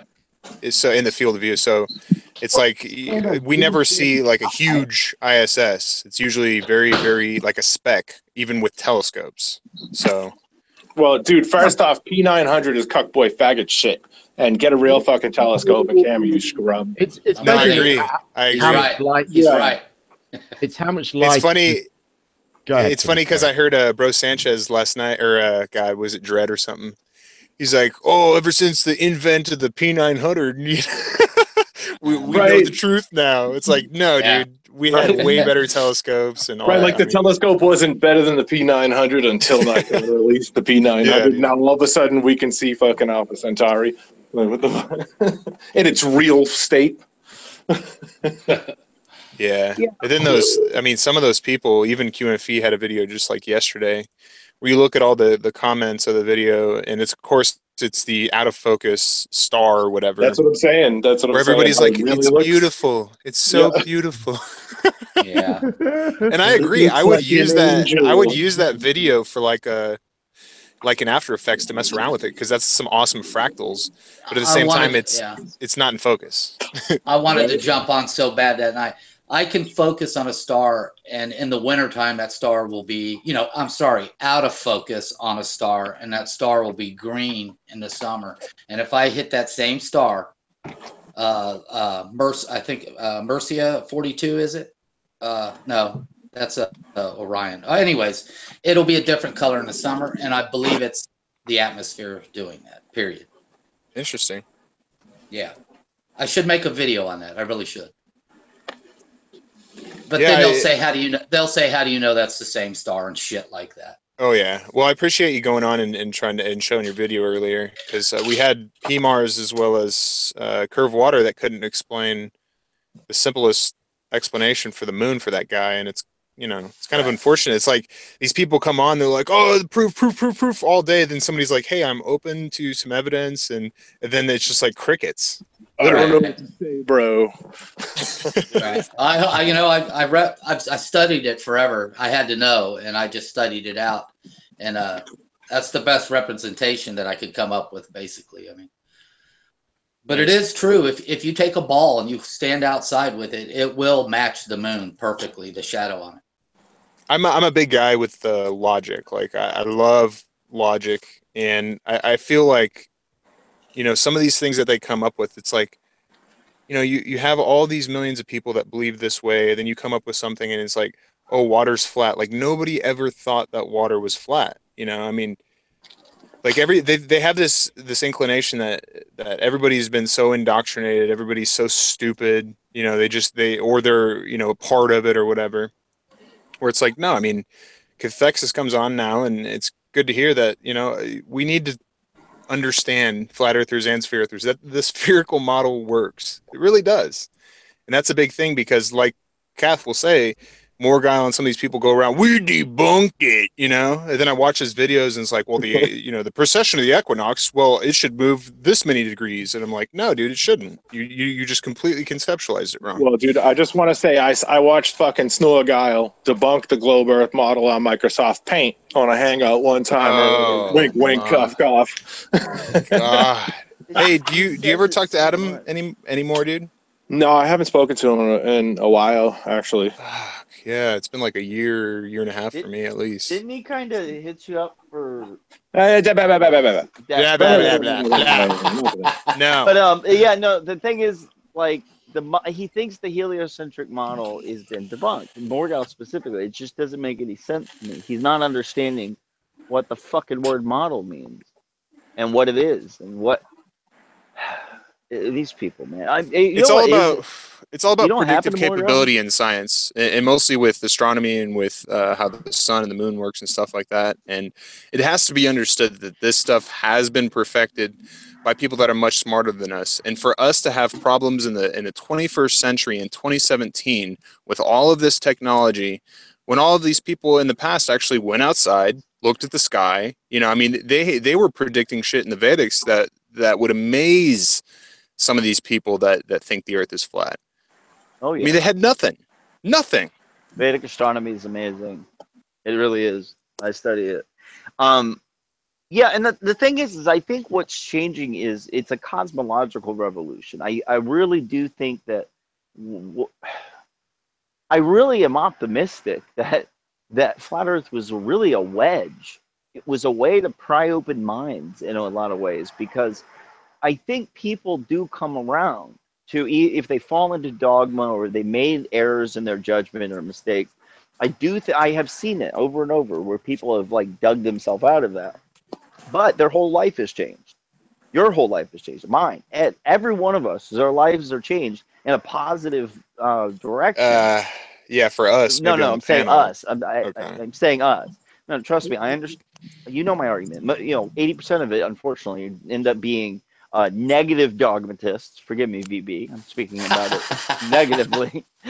But no, they end up if they uproot one paradigm and just substitute it with another without knowing why or why they should reject the other fully. Like nobody even knows what geodesy is. It kills me. Like if you're gonna debunk geodesy, by all means, right? But that's what you would have to do. You can't, or you can ignore it, and that's what most of these people have done. And it goes for astronomy too. It points to a sphere as well. So, but if you go through the process and you realize different things about cosmology and you have a better grasp on what models are and how they're used, it's a useful process. Let me clear something up. I'm optimistic. If you use it. Okay, yeah.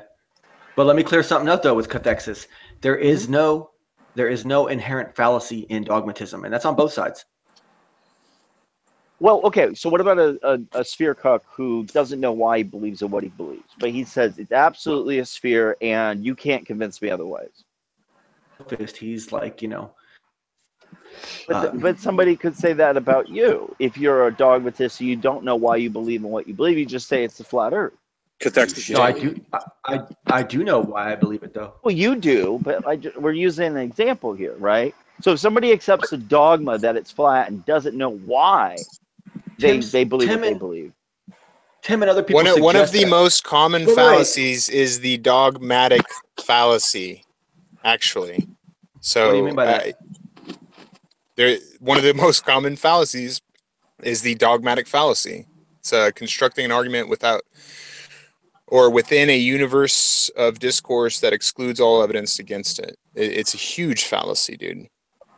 Yeah, like if I said electricity really isn't turning the light on when you flick the switch, it's really just the energy from your body lighting up the light because you think it's lit, it is lit. How do you disprove that? How do you prove it that you can't capture electricity other than, you know what I mean? It's an unfalsifiable. It's fake. But if you play that meme hard enough, eventually somebody's going to be like, oh my God, that makes fucking sense. Well, I'm not. Everybody else chills. But BB, I'm not. You end up. Look, you're right. Oh, sorry. You end up in solipsism at that point, where it's like the Athena's theory of everything, that construct where everything that you perceive, all your senses and everything, are going into your inner mind in this dark. Black screen. Well, that's true. That's true. That's solipsism, and that's where you're existing. That's where anything you see, the movie that plays in front of you, is actually happening somewhere inside there. Yeah, and dude, that's true though. Dude, that's true. I look at society, right, as a whole. Like, all right, we exist inside of a collective solipsism, but equivalently, if I could put it into like a mind game that everybody can entertain, we have a bunch of like armless, blind fifth graders playing at recess in the woods, bouncing off of trees and occasionally bouncing off each other. And you know what I mean? Like, we don't really know what each other's doing. Like, we're all just these entities that exist all over the fucking world, and we're on the internet, and we seem close, but we're not. We're fucking like, we're loners in our society. You know what I mean? Like we don't know what's going on. I don't know what anybody on this panel's life is like or anything to that effect. I don't know what you feel, think, taste, see, or touch. You know what I mean? Like we just have this own, this is our own like showtime. It's all what we perceive, and what I perceive with the internet and these hangouts is totally different than everybody else's, and it's unique, and I can never know that. You understand? Like, I think collective solipsism basically primarily comes from 1984 only, and it's kind of a. That's how Orwell described it, which is a contradiction in terms. So that's why it's cleverly, in my opinion, it's cleverly described. And they only allude to it, and he dismisses it very quickly because it is a conflicting term. But it makes sense when you understand the solipsistic nature of man. Well, if I don't accept that it's solipsistic for you and everybody else in this panel, then guess what? I believe in the zombie consciousness theory. Meaning that my consciousness is the only consciousness that I can prove that exists, and all you guys are fucking NPCs. That's a real cognitive science. It's more about the external world, though. Like, if it exists or not through consciousness, solipsism. It exists through our interpretation. It's a theory, of course. I mean, really, if you break it down, like, if you ask anybody, like, if you didn't have your consciousness, would you be able to basically detect the external world? And they'd probably tell you no. Right, and that's the only thing that breaks collective solipsism is inside of collective solipsism, the only real thing is death, which we can all agree upon, and which we can all observe and see and understand that a consciousness inside of a thing has extinguished. You know what I mean? Well, death it's not exactly extinguished, though, because we don't know if there's an afterlife or you get reborn right out of the womb or whatever, somewhere else. So, I mean, probably what happens. We're going past the point because now we're going into what happens after consciousness. But what I'm talking about is that inside of this collective solipsism, all of a sudden becomes an objective truth that X person no longer is here. Now, we don't know what happened afterwards, but we can all agree that the person, the meat suit that we called X, is no longer there. It's not going to move ever again. You see what I'm saying? So that's the only thing that breaks it, and at the same time, it's also completely fucking unanswerable of what happens to that thing. You know what I mean? Like, what is it? Like, yeah. And for Do you think that we could ever? You think we could ever get technology that would reanimate a dead body? They probably already have. I don't see why already have it. I don't see why that's beyond. Here's what I think. I think that's a possibility. Yeah. Yeah. Here's what I think. I think that we are the electricity that drives the meat suit. What I call my consciousness is really the firing of electricity between the synapses. That's essentially it. So I go so far as to say that it's a hunch for me, but that electricity is the consciousness within the body.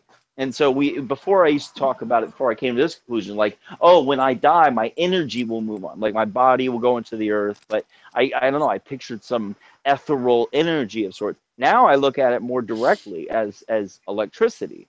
Once my electricity goes out, so to speak, I get grounded or whatever, then I no longer exist through sense perception. So I don't know. That's the way I kind of look at it now.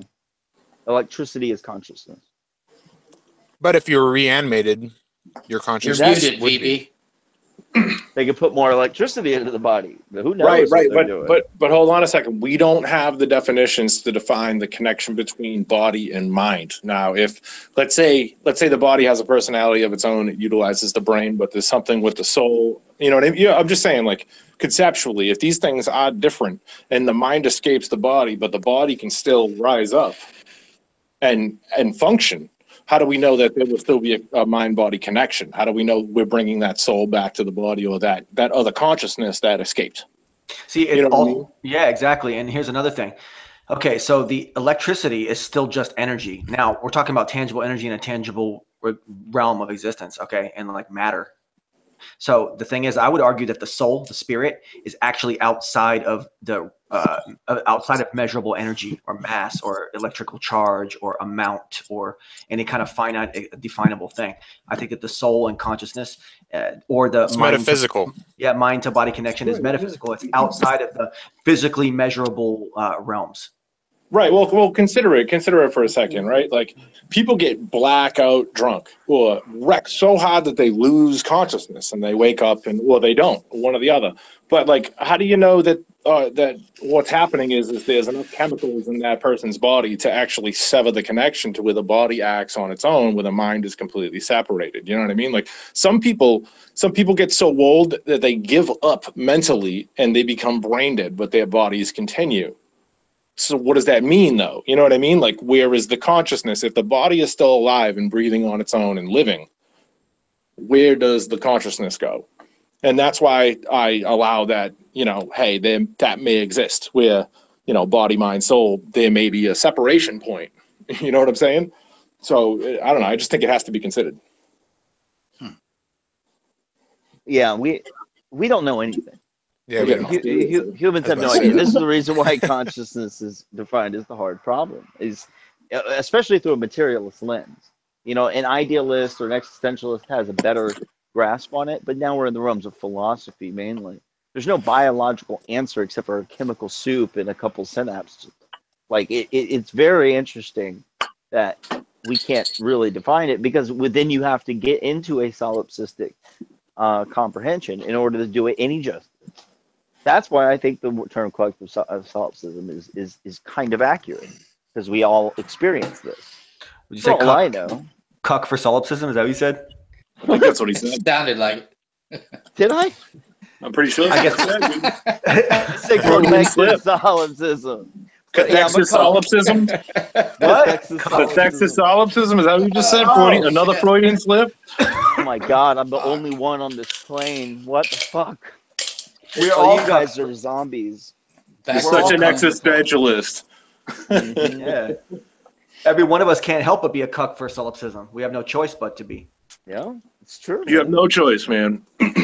So, really Kat, I got my Pastor Dean Chodel socks ready for tomorrow. Nice. Yo, did you see VV? Did you see Jaren's amazing breakdown of Pastor Dean Chodel? You wrecked him, dude. Yeah, dude. Oh. Jared wrecked him. You'll like it, Jeremy. Yeah. Hey, what happened? What happened to the laser test? What happened to his laser test? He went out there with like a handful of people, and they found a couple better ways to do it. 3 miles is kind of a pain in the ass to get right, he said. So they got a guy who's going to bring like a golf cart, I think, next time, and then like they've got some better ideas for how to set up the equipment. So he made a no, they did, but they just didn't get very clean and accurate or timely results. So it was kind of like they didn't get enough of it.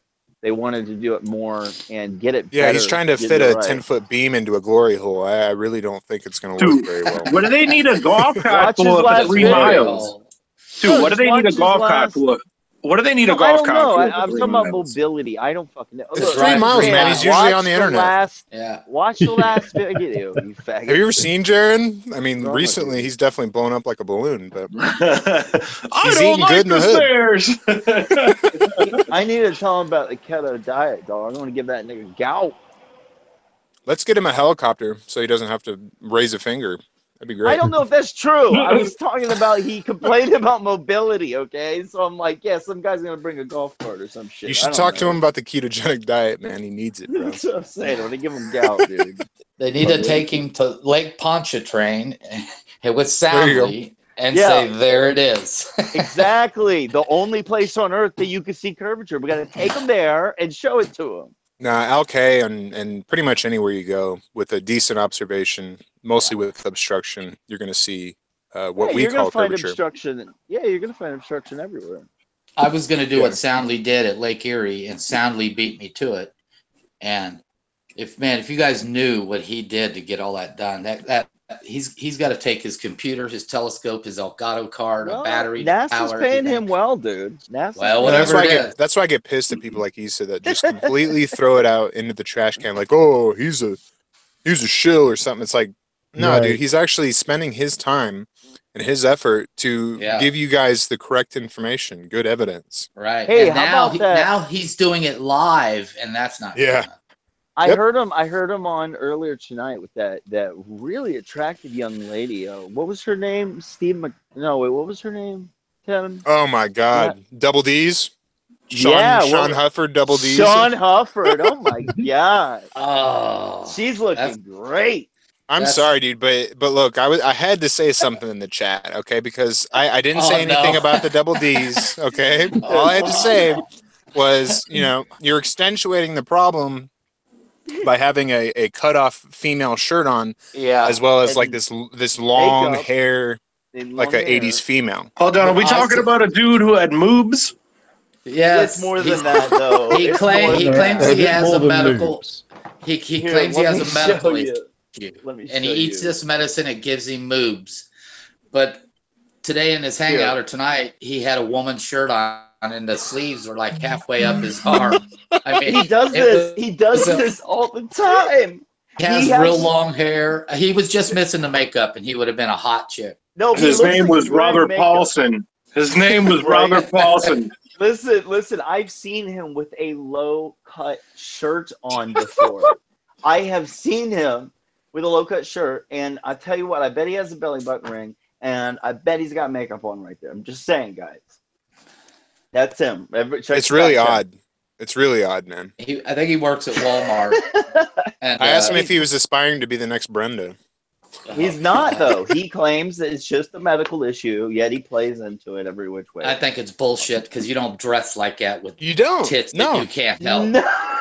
I'd have a solid black shirt on, maybe stripes or, whatever works. And a fucking ace bandage to flatten them fuckers out. Yo, that's what Soundly found the curvature. There you go. Double D's. Those guys. Medical conditions. Timmy would have Q Lazarus playing in the background, Goodbye Horses. It'd be a good fucking every morning for breakfast. Yeah, but the people working with him got to question that now. Yeah. Sean Hufford. That was his. That's how I found it tonight too. That was his thumbnail, his girly shirt and everything. I love you. Nice, dude. Glad you saw that. Yeah, I did. Oh my god! Is it just like a tranny invasion? What is going on, bro? Tranny invasion, flat Earth? Dude, hold on a second. Now that I got a platform, hashtag make transvestigations funny again. They've been fucking terrible lately. They used to be so good. Yes. So Tim, what did you say in the chat? Basically that. I was asking him about if he's aspiring to be the next Brenda. Then, I just said you shouldn't accentuate the problem. Like, I wasn't talking about his double Ds. I was talking about how short. I was like, and then he said, he's like, oh, Tim Ossman's talking shit in the chat. I got a medical condition. And then he says, we don't ever get to see what he wears. And I said, oh, I wear male clothes, dude. I just I got full sleeves, man. Like, you know. I don't have breasts. What's going on here? I wear ties, socks, I wouldn't be acting like this if he wasn't such a condescending, smarmy, dishonest little douchebag. Like, he really is. I've heard him made numerous lies about people, saying things that just aren't true, misrepresenting facts in order to make a person look bad, just because he doesn't like a person's ideology. That is fucking absurd. They're doing that whole Reds rhetoric dumb fuck of the year thing, which is just, that's why I can't join that group. They get around him and they're all like bowing down to him and all weird, and he just says how great he is, and he makes the terriblest jokes ever. Right, and breaks his own arm, patting his own back. Bro, I don't like that whole crowd, man. Like, seriously, I would hang out with flat earthers all day compared to hanging out with them, because I've been in there when you're the worst. Yeah, dude, I have videos from like 2-3 years ago. I don't even know how long. But I went in and I said something about 9/11. And of course, Red's rhetoric is, Building 7 fell. Exactly. Just going on the whole mainstream narrative, dude. I was like, are you serious, man? I was getting pissed. They're cucks. They are mainstream rational wiki reading, fucking metabunk, Snope masturbating cucks. They're just retarded. I can't stand it. Yeah, like seriously, Slice Barkane's in there too. Yeah. Yeah. When Brenda came in, I think it was like, I don't know, a week ago, we were doing a hangout, and she ended up on Issa's. Yeah, it was almost a week ago. She came. Oh, excuse me. I'm too nice. I'm too fucking nice. He comes in and we're talking about cultural Marxism. And he says, that's a conspiracy theory. And he's been writing fear and hysteria and panic in the chat. And I said, well, first of all, where did you get that it's a conspiracy theory? And he said, it just is. And I went to Rational Wiki, and I knew what Rational Wiki said. So I went and read the first 2 sentences. And it says, actually, let me get it. Hold on, while you look for it, dude, somebody in the chat said, what the fuck? Joe Dirt with tits. Right? He went that's Dierte. That's Dierte. Yeah. So here it is. The first sentence of Cultural Marxism in Rational Wiki. This conspiracy theory hinges on the idea that the Frankfurt School wasn't just an arcane strain of academic criticism. Instead, the Frankfurt School was behind an ongoing Marxist plot to destroy the capitalist West from within, spreading its tentacles through academia and indoctrinating students to hate patriotism and freedom. Thus, rock and roll, 60s counterculture, and civil rights movement, the anti-war movement, homosexuality, modern feminism, and the general all of the decay of the Western culture since the 1950s is allegedly a product of cultural Marxism. And it's also the work of the Jews. And then it goes on to try to say it's a Nazi conspiracy theory. Like, no bullshit. And so this is what Rational Wiki and Metabunk and Snopes people do. They go check the parameters of their thought, which is whatever's on Rational Wiki, and then they fucking regurgitate this. And I read it off to her, and she was exposed, couldn't say shit. It's funny because when you bring up cultural Marxism, they're like, "Oh no, that doesn't fit Marxism," and they don't understand like the definition of cultural Marxism. Yeah. They but the thing is cultural Marxism is responsible for the habituation of these trans situations. Trans people are 0.001% of the LGBT community. Not of the population. Oh my God! Really? I'm serious. And the fucking suicide rate is ridiculous with them. 5 years ago, or actually probably 10 years ago, they were considered in DSM-5 as gender dysphoria. It was considered a mental illness. Who can cut off a piece of their body, declare there's something that they're not, and then call brave for it? I'm sorry. It's not reasonable. It's something we're going to have to accept as we get older, Kath, I think. What? Because it's going to, well, it's going to be a culturally, oh, you're such a fucking asshole for not wanting to call that dude over there a she. It's like that in colleges. I'm never going to. There was a guy. There was a radio station. Yeah, me either. Listen, there was a radio station in Canada at a university. It just happened last week. 3 kids. They were more like alt-right types. And there's this tranny on campus who doxes people and gives this like hatred and like all this nonsense towards the alt-right. And so they just referred to him as a tranny. Said, yeah, we know who the tranny is on campus. Been doing this, whatever. And they were on a radio show. 2 police officers and the fucking owner of the radio station come in, pull them off air, shut the whole thing down. And they're never been allowed back on the radio set. They got in trouble with school. It was a school, they were in like a media class or whatever. Yeah, I think it's part of like almost like a 1984, like Aldous Huxley, Brave New World type situation where, we're changing the language, there's a difference between sex and gender. And, when I grew up, man, this was not an issue. I didn't go into a Starbucks like I did last night and see some dude with like a wig on with, 2 actual females that you could tell are females. And he's talking like a dude. He walks over there. He's got hairy legs. I mean, it's like, you know what? I'm a libertarian at heart, but look, dude, like, I don't want to see that, but you can do whatever you want. I'm just saying, like, it's just weird. Have you seen on YouTube, there's a channel called Gay Kids? No way. What? Listen to this. This is huge because she's still active. She's still been doing this. She's been doing it for over 2 years now. She sings these songs. She says that the channel is meant for age 3 to 8 years old.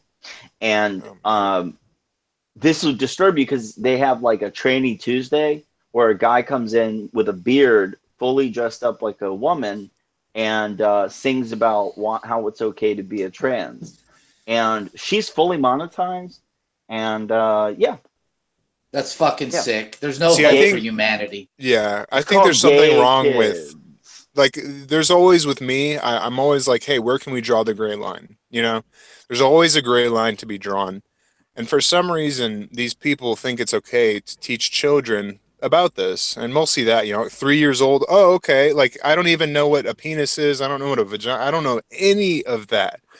I grew up in a time where I got to just go grow up as a dude. Go outside, go play with some friends, go, like girls, all that kind of stuff. And if that kind of shit was put into my mind, I think that there's going to be more and more people that go and do this than there would be without this shit.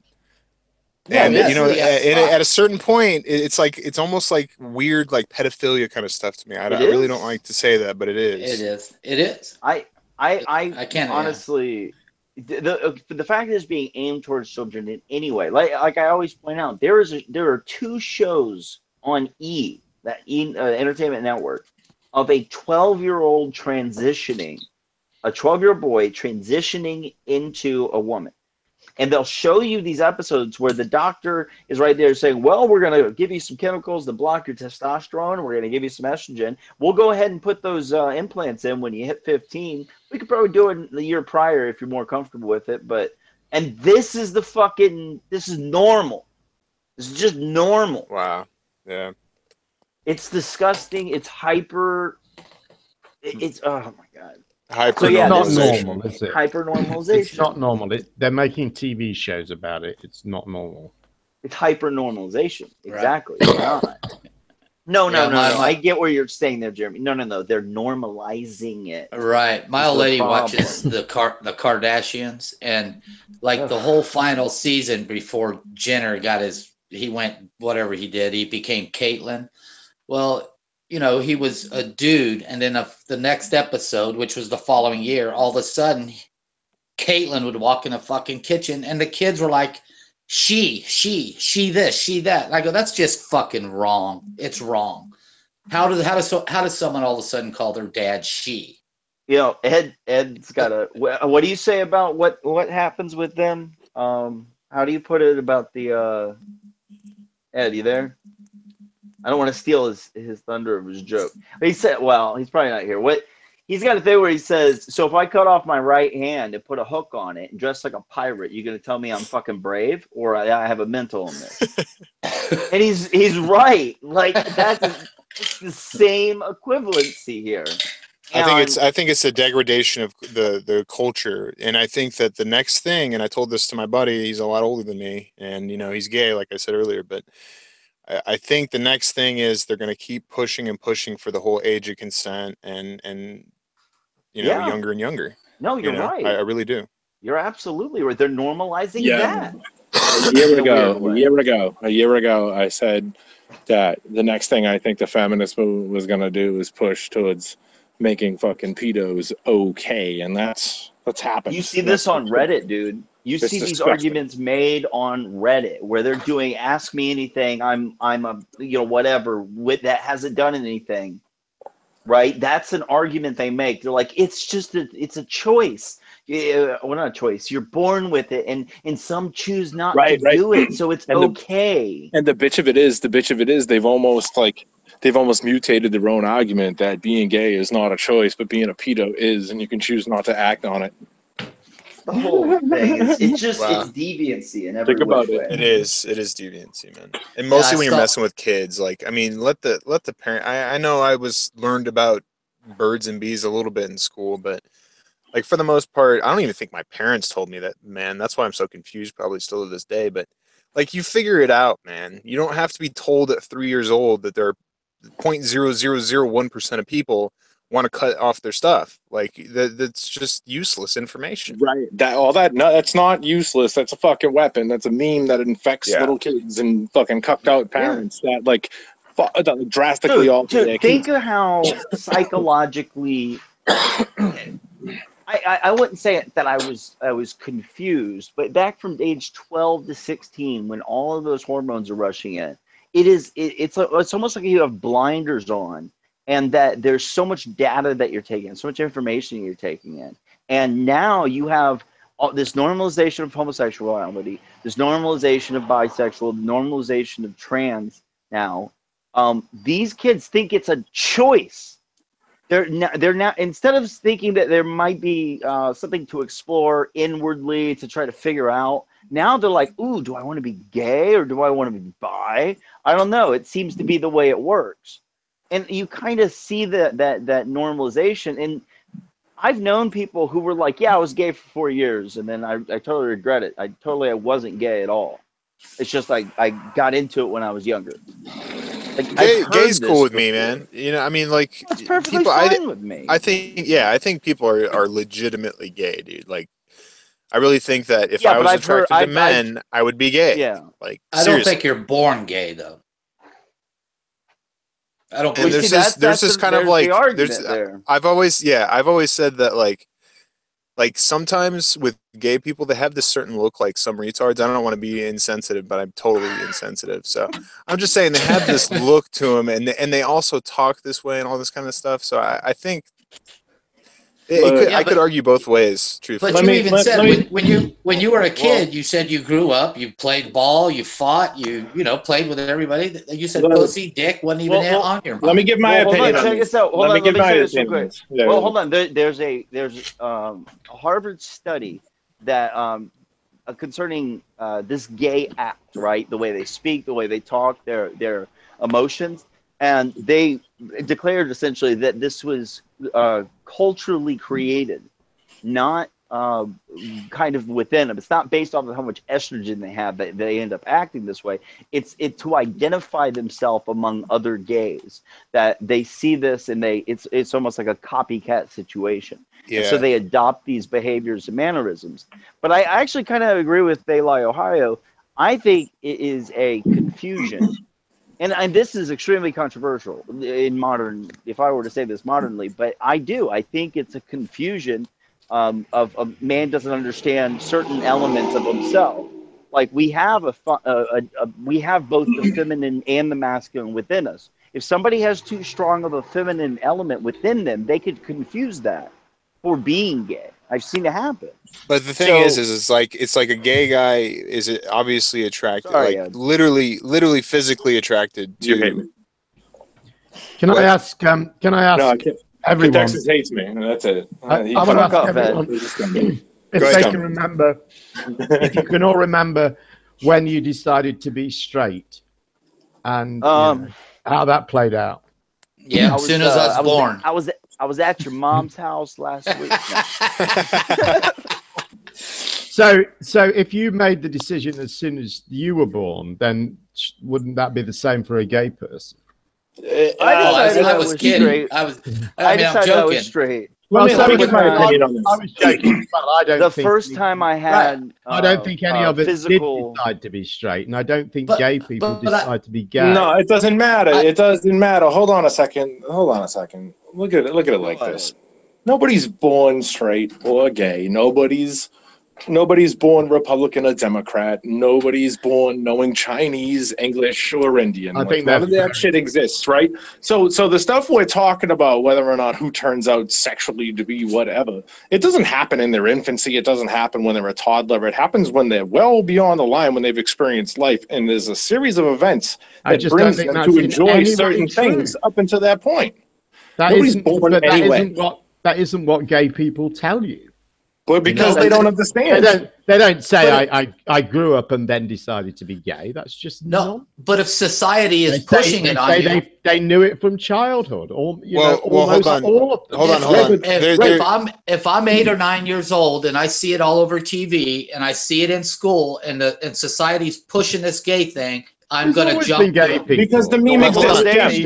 I can stop this right now. It hasn't always been pushed. Oh, hi. Hold on a second, Jem. Let me ask you a question. Exactly. It was pushed opposite, guys. We all know in our age and probably Jem's age and stuff, it was actually like they had to come out of the closet. That's why that whole term is there.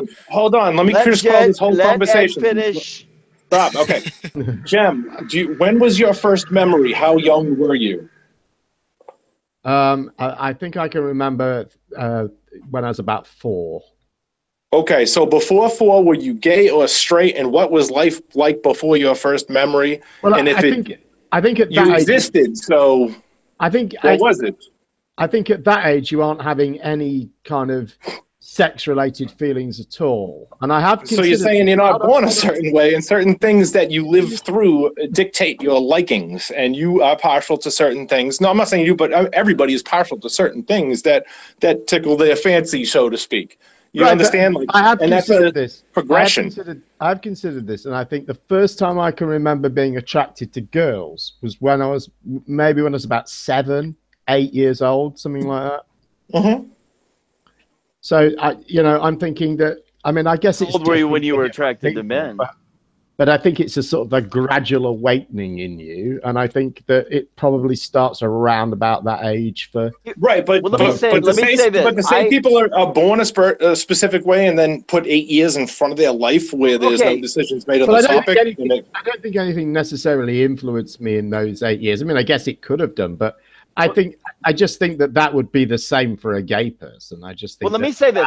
Well, of course, and nobody. They would start being attracted to other boys. Right. Or nobody. See, okay, real quick. So the same thing is for a gay person, right?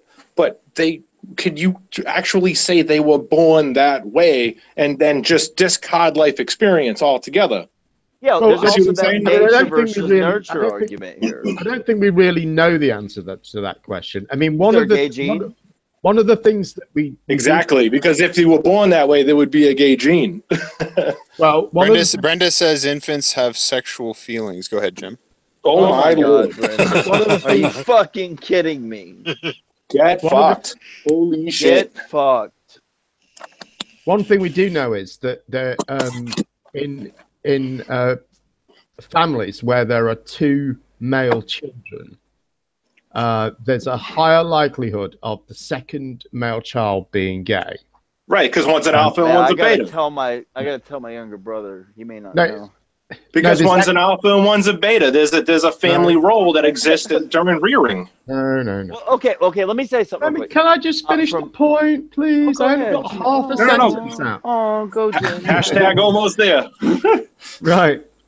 And I think the reason for this is that it's something to do with the immune system. The female immune system doesn't like a male child being in the female body.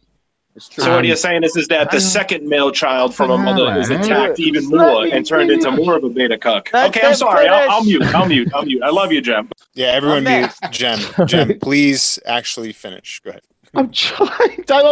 Come on, it's only about 3 sentences. So I think what happens is on the second child, the immune system, because there's already been a male child there previously, the immune system is better at fighting this invasion in the body, and it's some people have posited that could be the cause of this, second male child, more chance of them being gay thing. Well, I agree. I mean, it's a very reasonable thing. This, what we've really been talking about is nature versus nurture in this regard. And, I've talked to a lot of people who were, like I said, I've known about 3 or 4 people who were gay and chose not to be. Now, I'm not saying it's always a choice. I think if a person has more estrogen, if the womb has been feminized. Did you meet these people through your nutty church? No, we usually were. No. God, no. His cult of Cathexis. Yeah, no, the cult's different. But anyways, look, no, none of those people that I met. Look, I was at a church by the time I was 14. It has nothing to do with this. The people I met were through jobs and work and things I've done through my life, right? Now, the nature versus nurture argument is that, damn it, you fucking made me lose my spot, Jeremy. Look. Check this out. Hold on. Let me clarify this real quick. Let me go through this. All right, just real quick. To say people's actions are not a choice on them means that they're addicted. Now, to say people are born a specific way is like saying a heroin addict is born a heroin addict before they've ever put a needle in their arm. People say that, Ed. They do say that. People say that. That's ridiculous. Oh. Yeah, I don't see how a level of. Hold on. Sorry, BB, go on. Fuck. I don't see how a level of estrogen versus testosterone in an individual's system dictates which sexual organ or act of sexuality that they prefer. I don't see how there's a connection there. I think that the act of choosing to interact with XYZ or sexual organ in whatever way you want to act with it on another person is completely nurture and not I think hold on. Okay, thank you. This is exactly what I was talking about. I think that there is an aspect of the feminization of the womb that you say that it's completely not. I think that is part of the equation. The rest of it is nurture.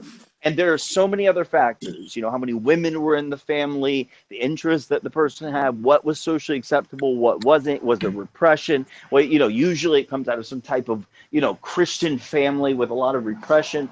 But you're saying levels of estrogen. You're saying levels of estrogen are presupposing. I'm saying it's a fact. Later actions in behaviors. So and how we've seen paradigms. Well, hold on. Here's the evidence for that. Here's the evidence for that. You know how we've seen a skyrocketed amount of homosexuality over the past 20 years, right? You would agree with that, right?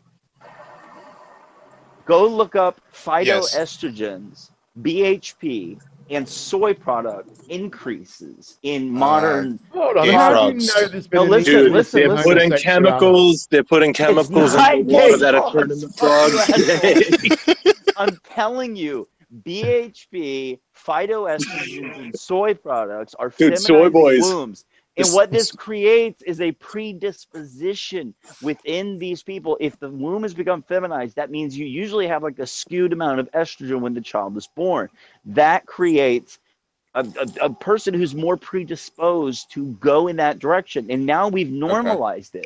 What constitutes going in that direction? What constitutes going in that direction? That's the fine line. It's a predisposition. I totally agree with it being a predisposition. It's not born that way. To what action? Exactly. To what action? The predisposition. But doesn't necessarily mean they're going to be gay. To be homosexual. Predisposition to be homosexual. Now, what constitutes being a homosexual, like desiring homosexually. VB. No. I'm just saying, no, just to play devil's advocate. Whatever is turns the thought of being gay makes a person gay, or the act of being gay makes a person gay. That's I say it's the act. I don't say either. I don't say either. Oh. What happened? I guess that phone bug. They'll all be back in a minute. Did you boot them all? No, man. It's like some Google bug, isn't there, with phones? And if you're on a phone, it suddenly dumps everyone all at the same moment. They'll all hit Ed's back. Look. Welcome back, Ed. Back.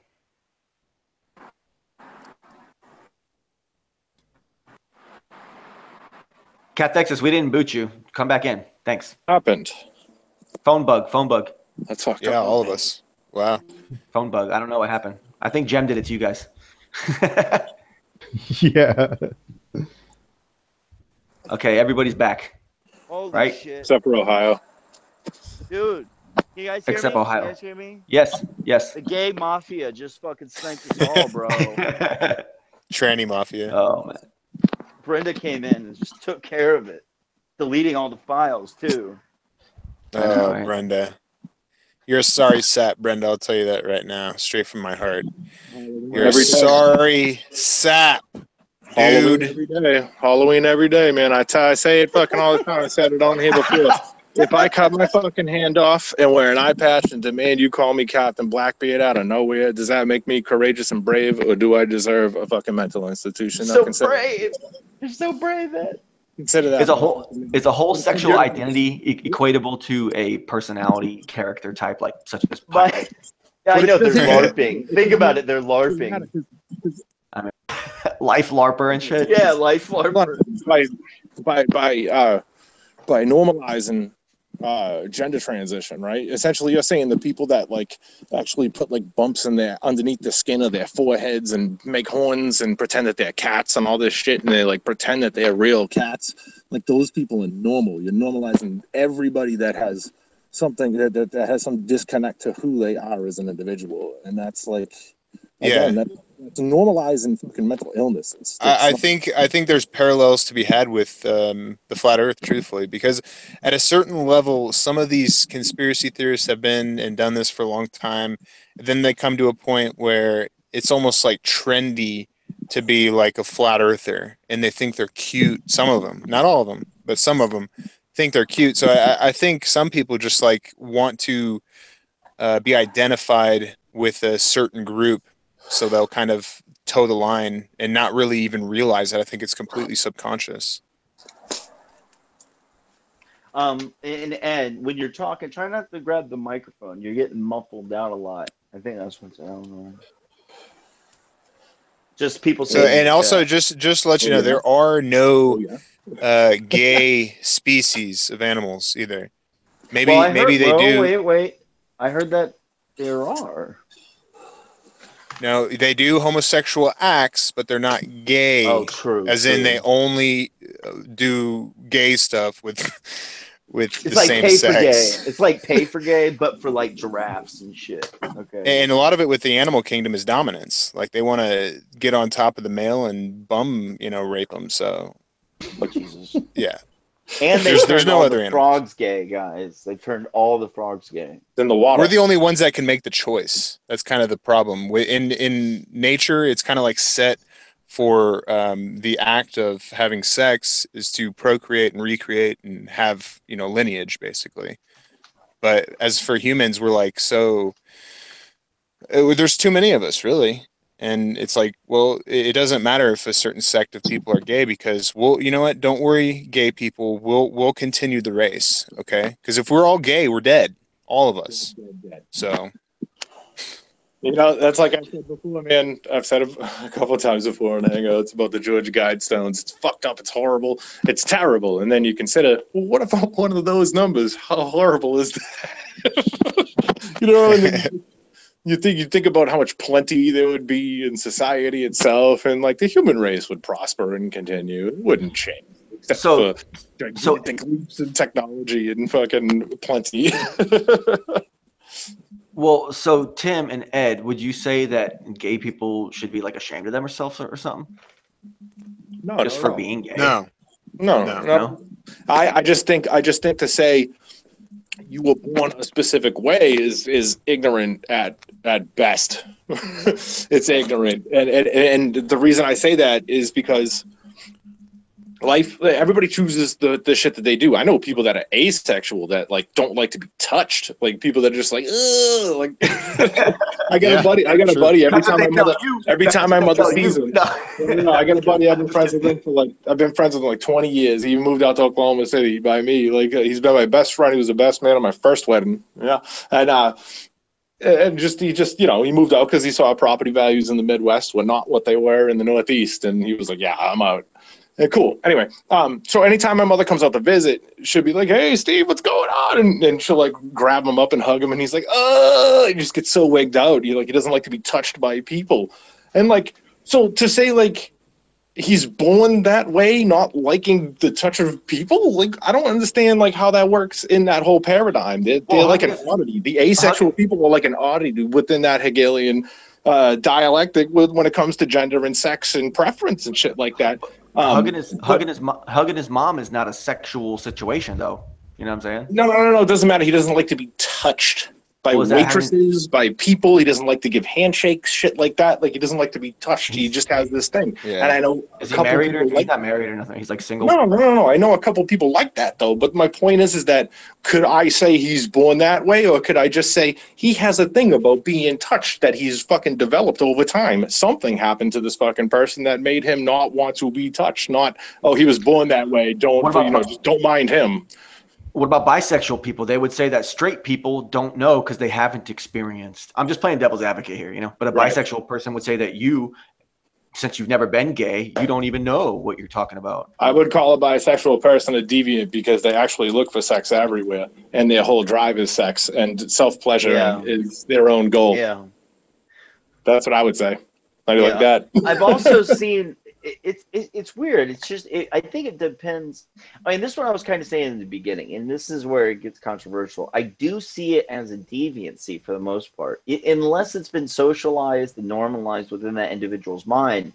I've met guys who have done stuff on drugs that they would never have done normally, right? And especially in the rave community, like I've met a couple of guys that they're just like they went in that other room, and I'm like, whoa, dude, what the fuck's going on here? Yeah, I bet those people are the biggest homophobes. I bet those people are the biggest homophobes in real life when they're not on drugs. You're probably right. But what I'm saying is like it's almost there's a questioning, I'm sure, that especially now that it's normalized. I knew this kid when I was working at this restaurant like a year and a half ago, and I remember I drove him home one night from work, and he was like a 19-year-old raver kid. He said to me, because he was going on all these raves, doing a bunch of Molly and amphetamines and stuff like that. And he's like, man, every time I take Molly, for some reason, I just want to maybe try something with a guy. Does that make me gay? And I was like, well, have you done anything yet? And he's like, no. And I was like, no, then you're not gay. I was like, you're on drugs when you're thinking about this shit, which is a deviancy. There's no other way to put it. You're doing amphetamines, which blocks barriers in your brain. Like it puts, certain walls down. That's what amphetamines do. It makes things so much easier to do. This is why they were pumping amphetamines to guys in Vietnam and during World War II, because it allows them to kill other people without thinking. It's a very powerful drug. And so I think it's just like it's a huge issue now that it's becoming more and more normalized. It's confusion, it's deviancy, and I know that's highly unpopular. But accepted confusion. That's the big thing. And it is. But the thing is, it's 90% of this nurture. This is society nurturing this. I think some are a little bit more predisposed to it, and those are the ones who are they've got a little flair to them, like Atheist Rex or whatever. Like there are some who kind of predisposed, and then they go fully in. You see what I mean? So it's not like you're born this way or you don't. And maybe MDMA makes Rebel gay, maybe. Only back in that time in 2007. See, if I was a female, I could definitely be and do. I totally could be homosexual acts. Yeah, I mean, look how beautiful it is. I'm a lesbian in a man's body, for Christ's sake. Come on. But it's, I don't know. It's a contentious topic, and really, I don't care what anybody does behind the closed doors. You know, as long as they're not hurting children or hurting other people. Yeah, but when it comes to it being an agenda, which it clearly is, the Brenda agenda, the trans agenda, it is. It's right in front of our face. It's a very, very small sect of people. They can do whatever they want. Who cares? You know, but they have to go out and do, you know, make a big stink of it. It's like, dude, I don't care, man. I'm not gonna call you a female. You're not a she. You're not a female. I'm sorry, but you're a dude with a wig on, and that's how I feel, because it just gets really weird, you know. And then we got to change these bathrooms and have like 6 different bathrooms for like the gender benders and the trannies in this one, and it's just like, whatever, man. You know, like, I don't want a dude. If I had a girl, or any girl for that matter, I don't want a dude just putting a wig on and saying, "Hey, I'm a female today." Just gonna walk into the female bathroom. That's what some people will take it. The lengths they will take it. Not many, of course, but it can happen. They will, and that's the thing, is like, this is a hyper normalization. It is a habituation, and there's an agenda. And when you talk like that, unfortunately, people will laugh at it. But there is a transgender agenda. There is a homosexual agenda. Is it like some gay mafia? Or anything? It's no, eugenics, like probably. That. It is eugenics. It is to destroy the family, and it is to destroy population growth. It's it. That's the whole point of it. So, but you can't tell people that, because they're like, "What's eugenics?" Like, Issa's right. Everybody's suffering from aphasia. People don't know what words mean anymore. It's fucking ridiculous. You don't see what. All right, I guess I'll get into it. If you don't see what the state does, so we're talking about eugenics and the family and all this other shit, like, have you guys ever considered what Section 8 actually is and what it actually does? Like, in Massachusetts, where I grew up, and I lived for most of my life, I was like at the very, very end of the ethnic neighborhood, like apex, right? And then Massachusetts out of nowhere did this Section 8 thing where, like they said, like, if you have 4 apartments, well, 4 flats that you can rent out, one of those has to be given to the state, and the state will give it to a low-income renter, essentially, where the state dictates what they do and you know how much they pay and all this other shit. So you get people in there that like pay like $100, and the state says deal with it, use it as a tax write-off later down the line, blah blah blah. But what that does is that injects other families into the family-based neighborhoods. Back when like cops would go into family neighborhoods and say like, "Oh yeah, you know, who did this, or you know, who's this person?" And everybody would clam up because they were all related. So you start forcing all the families into the family-based neighborhoods, and then everybody moves. Everybody, that's what they call white blight. You know, I'm serious about that. And it's people just get the fuck out. Everybody just spatters all over the place, and then that's like. But how does that not benefit the state? How does that not benefit all these other things? The things that happen in society, especially like eugenics and shit like that, just the whole fucking concept. Dude, that shit's planned out. This isn't. I don't know. None of it. No, this is a eugenics operation. None of it is just by random happenstance. You know what I mean? Like, I mean, just look where the Planned Parenthood fucking locations are in America and see where they congregate. Inside urban cities, and rightly so. That's where the populations. I mean, if you consider it, like, what are they really doing? Hey Tim, it looks like Brian's got a crush on you out there. You know, the repressed Christian dude missing his front teeth, who used to be a. No, I like Brian, man. Wow. Anybody that watches Brian's videos doesn't understand Brian for what he actually can provide. I understand what he is. Yeah. No, yeah. He talked with me and IPS that one day, and that conversation we had completely changed my outlook on what's going on he's there. I thought he was just a perpetual shell spotter calling out Satanists and evil antichrists, and but you understand, someone disagrees that's the with worldview. Me. That's the worldview he has, and we'll call some guy an asshole. Keep or whatever, your worldview in your house or in your church. Don't go and calling people witches and Satanists and ruining their Well, I agree. It's absolutely disgusting. It's counterintuitive to the Christian message, in my opinion. Totally. In that you're going to go and proselytize to people and stuff, and that's just not the way to convert someone like me. That is like, hey, you know, I don't really know what's going on, and I would accept some things, and that, you know, like Pillbox and all these people that go around and say what they say, they push me further away from Christianity than anyone could. And so does Cathexis could. Yeah. Yeah, so did this guy. And I don't know why Brian's got to act like that. If, like, I've listened to stuff, I like the guy. Seems like a nice guy. Seems like a nice family. But for him to go around harassing people, he's asserting are Antichrist and Satanist. He has no evidence of that. He's just asserting that because of a couple spooky things he saw or a number. Oh, no, a symbol. It's fucking ridiculous, dude. Get a life. It is. I mean, it is to an extent, but it's like, it is his worldview, you know? And it's like, if I was in that position, I probably would be doing the same thing, going around calling people Satanists, being a flat earther, going out in the streets, and then getting raptured on September 23rd. You know, who knows?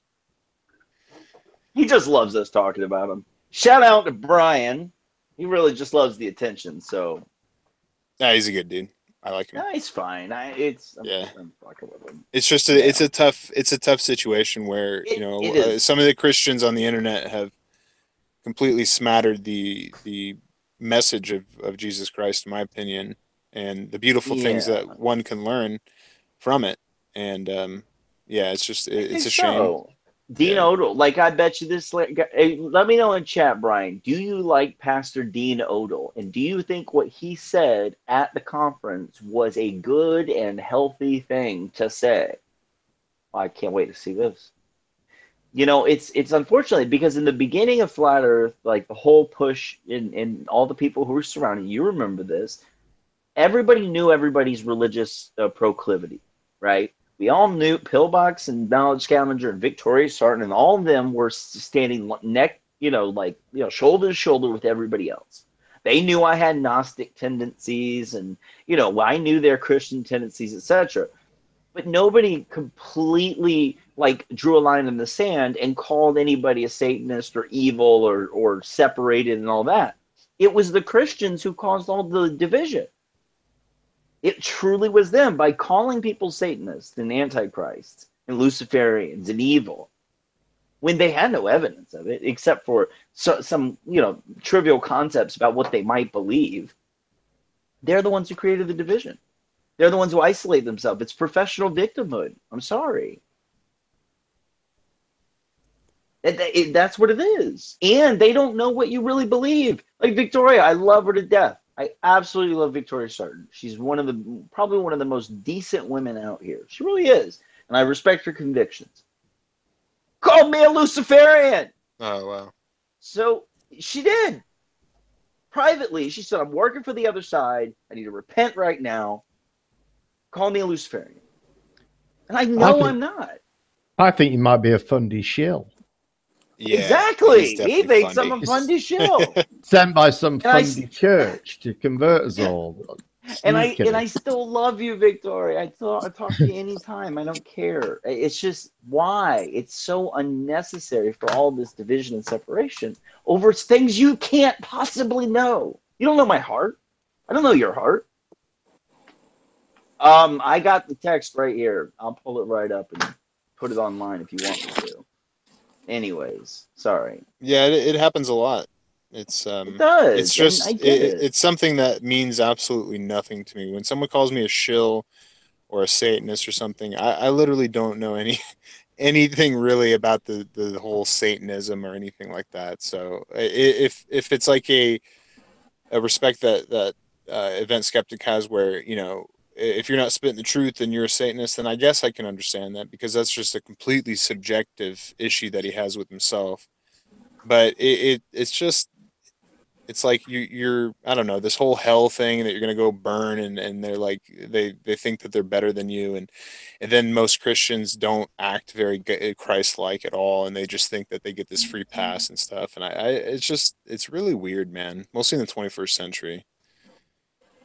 And Jaron's right about the whole war thing. That was my whole issue. It was just like, did we go around and spread peace as the as the Christians or whatever? No, we went out around and and killed people and made them convert. And we're still seeing the repercussions of that today, really. The Christians that were around, well, hold on, the Christians that were around in the flat earth scene for the last 2.5, 3 years weren't really on this attack mode like this until recently. And I think it's really just for attention. And I don't think that they're really following their own scriptural, like, ordained system of beliefs and stuff. They mean it, but that doesn't mean that they're like doing it even the right way, even the way their own faith even dictates that they should do it. They're just like using guerrilla tactics and all this stuff that's not really like appropriate. It's more like Islamic. Okay, and I want to clarify. I reread it just now. She didn't say it was Luciferian. That was another one. I can't remember who it was. She said, though, that she thinks I'm working for the other side. She said I need to basically preach Jesus a specific way. Because I did. If you listen to you were there with the 923 hangout, Tim. You heard me. You know, I was just giving my perspective on what I thought it was and my opinion on what Christ means and all of these things. But I don't have a biblical literalist perspective. You know, I have my own perspective that I've created off of my interpretations. And that's not good enough in a lot of ways for those biblical literalists. Brian would call me a Gnostic. Knowledge Scavenger has called me a Gnostic. And you know what I mean? So it's frustrating to me because I've never, you got to take people up for what they're worth and like what they've shown people in their fruits. I've never been disrespectful to any of these people. I've reached out to them countless times to have conversations. So forgive me, Victoria. I'm sorry. I got a little worked up. You're an awesome person. I love you to death. So we've gone from bashing gays to bashing Christians. Not bashing Christians. It's more like, I know, right? It's nobody gets bashing. It's bashing the Satan, this church lady, everyone's Satan, everybody's an antichrist attitude that I think has divided everything. So yeah. See, division is okay, but I mean, it's about individualism. I think like total division would be best, where each individual truly is an island unto themselves. But then when we start getting camps, that's not the same thing as individualism. So, you know, division equals camps to me. So people that are even considering that things even are divided or behaving that in ways that division, so-called division, even matters, are people that are in camps anyways, right? And so camps usually end up sucking. You know, you join a certain camp, you end up something fucks up, somebody sells out. Yeah, like the Flat Earth Dogma camp, right? Ooh. I'm the only member of that. I mean, I'm the only member of that. I've met plenty. Yeah, you know, and Brian out here, he's hilarious. I am not like, I don't think you understand you don't even know what I believe. And he's like, oh, look at this. There's, you know, it's a panel of anti-Christians telling us how to live and just nonsense like this. Like, you have no idea what I believe. Like, I am a Christian in the sense that I have accepted Christ within the message, the notions, the concepts, every single thing about it. I've studied it all my life. Like, who are you? Who do you think you are, dude? Anyway, sorry, I'm grandstanding. He's a participant in the collective solipsism from which he holds one standpoint inside of it. That's true. Well, hey guys, I think I want to actually wrap this show up because the night's getting, you know, a little bit older over here, and I've been on for like 2 hours right now. I hate to cut it off. I hate to cut it off like this on you guys. I mean, this has been awesome, but I got some things coming up here that I have to actually deal with. And I think that we all had it, like, and let's everyone get a quick round and like your last words on the overall subject, because I mean, we went into areas that were very deep tonight, you know, considering the roles of the sexes and the balance of nature and collectivism versus individualism and the health of the species and all these type of things. I mean, is there anything that any of you guys want to say in your last round about that? Go ahead. Actually, no. We kind of talked about a lot of good, interesting things tonight. I appreciate you having me on, DB. Yeah, I hate thanks, man. Short, man. It's fun. Yeah, thanks, big time. Good show. All right. Oh man, I feel like such a fucking asshole right now. Yeah, you guys made me feel so bad right now. Way to go, man. God, BB. Damn it, man. I just got to leave them wanting more, you know? I mean, we had like a super panel here. Total badasses. I'm going to leave the links to everybody on this panel's channel down below in the descripts. Man, much love to all you guys. Sorry I had to do this. Later, guys. No problem. Take care. Later, guys. I'll see you soon. I'll see you all Monday night. Later.